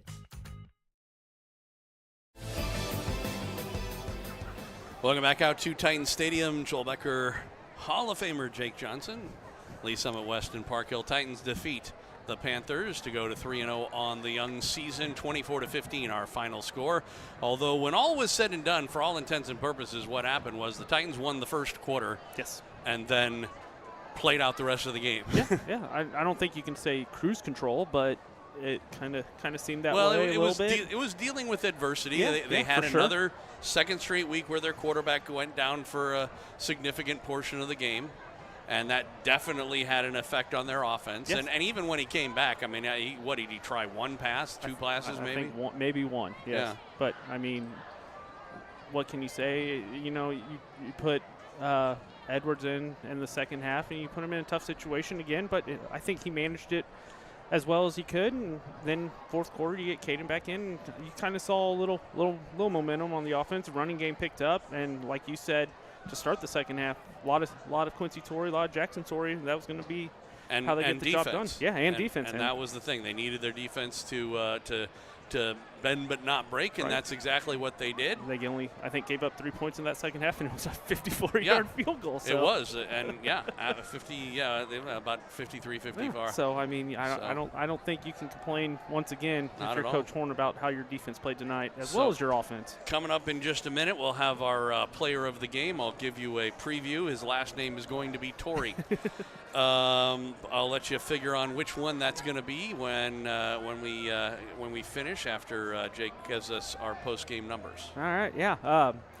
Titans offense, 48 rush attempts, and a lot of it came in the second half. 220 yards rushing. I think we said Jackson, Quincy Torrey were going to have to be big in the second half, and rushing-wise, I think we said 88 yards in the first half, so 120 yards in the second half rushing. So, and with a couple big losses, that's a good way to cap off a game. Passing yards, pretty much all in the first half. 206 passing yards, and the first quarter. Yeah, first quarter, 206 yards, 7 of 16 on the attempts, 2 touchdowns, no interceptions. We did have a fumble, but we did not lose it, so that's good. I think the big asterisk that Coach Horn's going to need to address as the weeks go on are the penalties. Penalties, yeah. 10 for 98 yards. Well, and not just the 10 for 98 yards, and that's bad in and of itself, right. But the timeliness of them were crushing. Agreed. I mean, not all of them, but we can, and we talked about it during the game, we can think of probably somewhere between 3 or 5 of the bigger plays of the game that ended up getting called back. We for sure had 1 touchdown called back, and I think maybe another touchdown called back due to a penalty. So yeah, that one was technically an offsetting. Offsetting, you're right. But still, if we hadn't have done our penalty, then we would have had a touchdown. Right. So yeah, I think Coach Horn, when he sees that number, he'll probably be disappointed with that. For the Park Hill South side, 12 first downs. Listen to this number: 16 rushes, 9 yards. How about that? Great job by the defense once again. 18 pass completions, 264 yards. He had a pretty good night over there on that side. He was the star of the game, clearly for the Panthers. I agree. Talking about Polakovic, their quarterback. Park Hill South had 9 penalties for 75 yards too, and then tell you what, they had some penalties also at some inopportune times. Let's go to some leaders, just some single. We had Quincy Torrey, 32 rushes, 136 yards. That's another back-to-back weeks of over 100 yards. I think last week he was close to 200 yards rushing, and then week 1 he was at 88 yards. So talk about a good start to his season. Jackson Torrey, 3 rushes, 55 yards, and I remember his big rush along the Titan sideline where he just stayed in bounds. And then Caden Carter, 4 for 17. Dawson Edwards, 6 rushes for 15 yards. With Caden, keep in mind that most of that 17 yards was on a touchdown carry. Yes, sir. Yeah. Which unfortunately injured him. We think, it kind of knocked him out. Well, it was after that play he missed a quarter and a half. Right. Didn't see a whole lot from Tavian, unfortunately, from Tavian Sims. Not tonight. 2 rushes, 0 yards, and then Cam Ferguson, 1 rush, -3 yards. Passing-wise, Caden Carter, 7 of 6, looks like 7 of 16, 206 yards and 2 touchdowns. Those 2 touchdowns, big throws in the first quarter to Jackson Torrey. And we don't have Edwards listed, but I know he did actually attempt some passes. A couple passes, yeah. I think I don't know if he had a completion tonight. I don't think so. And we'll go. And a few times he did pull the ball down. Right. And then Jackson Torrey, 4 receptions, 193 yards, 2 touchdowns. Tavion Sims, 2 receptions, 9 yards. His big reception, I believe it was to get a first down across the middle where he kind of took a big shot. And then Adam Woldridge had 1 reception for 4 yards. But Jackson Torrey, those 2 big touchdowns in the first quarter really kind of kept huge. The game. Yeah. Well, I mean, it's what basically spotted the team to their lead that they hung on to all the way through, eventually coming up with a 9-point victory. Again, 24-15 was our final. I told you that the player of the game's last name was going to be Torrey. And, when I said that, a lot of people might have figured that was a no-brainer who it was going to be, and truthfully it is. But you can actually make a pretty good case for Quincy. Right, absolutely. I mean, 132 yards rushing is and they really did rely on him for a lot of big yards in that second half. Yeah, and especially when Park Hill South probably had a pretty good idea of what was coming. But for most of that half. On the other hand, 250 yards combined passing, rushing for Jackson, and then you add to that, he also had an interception. That was actually a big play. Yeah, and then that essentially was the nail in the coffin. Right. They probably win this game anyway, even if he doesn't intercept that pass. Agreed. He also, by the way, had a non-interception that was a big play. I think that might have been the bigger play. Yeah, for him choosing not to catch it, which I think is what happened. I think he had enough sense. Yeah, we've seen him. We saw him catch the ball. He's all clearly over the field very he's clearly a very aware player as well. Yeah. I mean, he's we've seen both of the Torreys. You were talking earlier about Quincy, going back inside when he knew he wanted to keep the clock running, right? Staying inbounds and so on. So did Jackson on his run down the sideline a couple of times. Yeah, and so because you use all that evidence, you figure the idea is that he probably was well aware it's 4th down. If I catch it, all I'm doing is giving him 35 yards. And you never know, he could have possibly run it back that much, but why take the chance, let the ball drop? Yeah. And that was smart as well. So he's clearly the player of the game. Agreed. All right, so it was impressive. I mean, you could certainly talk about some of the guys on the defense as well. Oh, for sure. But I mean, you can't override the performance. That first quarter alone. Yeah. I mean, is enough for player of the game. He set the tone on the first drive and then continued it with a couple more big catches. And I think he is more deserved. So here are some of the scores from around the state before we wrap things up. We've got Fort O in a 50-14 win over Belton. That is a final. Lee Summit beats Blue Springs 29-7. Man. In that game. Park Hill and Blue Springs South. How about this? Park Hill with the 35-33 win. It says 0 seconds 4th quarter, so I'm assuming that means it's a final. I wonder if it was a last second field goal. Yeah, I don't know. But anyway, so it looks like that was a rather exciting game. Ours ended up being a pretty exciting game as well here. It did, yeah. When, in the first quarter, you thought it might be, that 50-14 blowout or something. Runaway City. But didn't end up working out that way. So, but they did get the win, and that's the important thing. St. Pius X, 49-8 over Cameron was the final in that one. North Platte beats East Buchanan beats North Platte 23-14. Let's see, Winnetonka and Excelsior Springs, 35-7 Winnetonka. Grandview over Ray South, 40-0 is the final there. Clinton 21-7 over Holden. Smithville is leading Kearney 41-21 with less than a minute to go in that game. Lee Summit North Staley. This is a surprise. Lee Summit North wins. I mean, the Broncos stay undefeated, but 21-14 was the final in that Staley one. kept it close. Yeah, and they've had a tough start to the season, so maybe they're better than it looked like. Hey, testing in regular season. And that was that was on the road for the Broncos. But anyway, Liberty North beats Rockers 35-7. Wow. The final in that game. They thought that was going to be a test. big city matchup. Yeah. But it turned out it wasn't so much of a test. No. Or you could say they just passed it really well. Oak Park beats Grain Valley 32-30. The final in that one. Odessa 55-12 over Mexico. When you're here instead of Coach Boehm, the one thing that I don't have to do is look up a Boonville score. Well, you can look up a KU Jayhawks score tonight. Well, I can, but so North Kansas City loses to Platte County 17-0 the final in that one. Liberty Ray-Pec. Liberty wins, a team that we beat earlier in the season, 35-20. And so it wasn't even just a win. No, that's not close. Yeah, pretty good performance by the Blue Jays over Ray-Pec.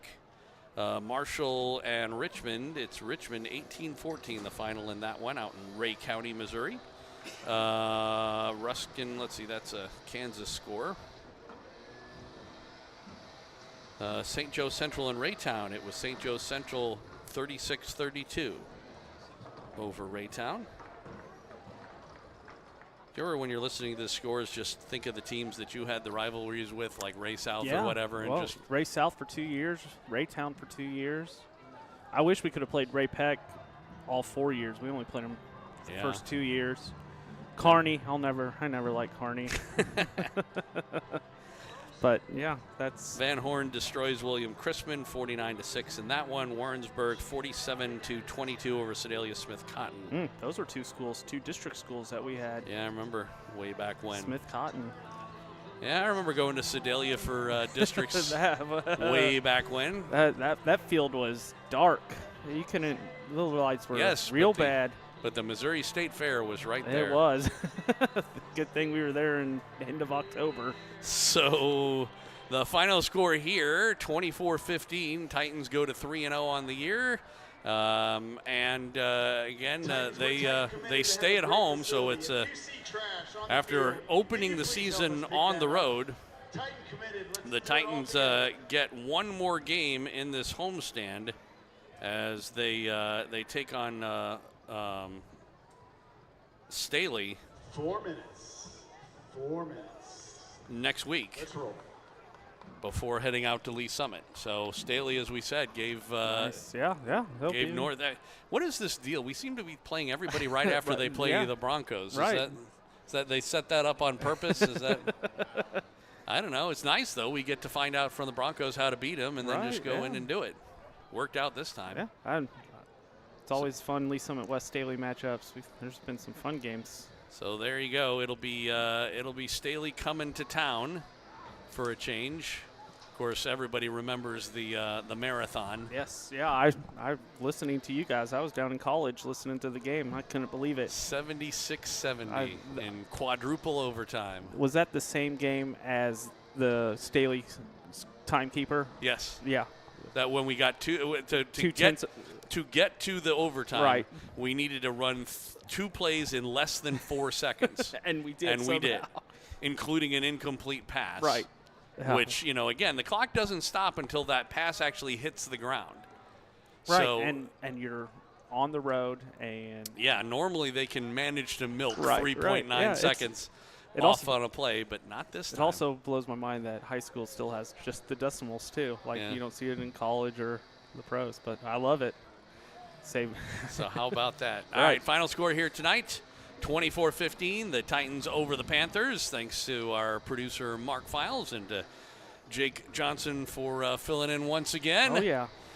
Joel Becker here from Titan Stadium saying good night on Titan Football, a presentation of Backport Sports, Spec Bros Productions, and 810varsity.com.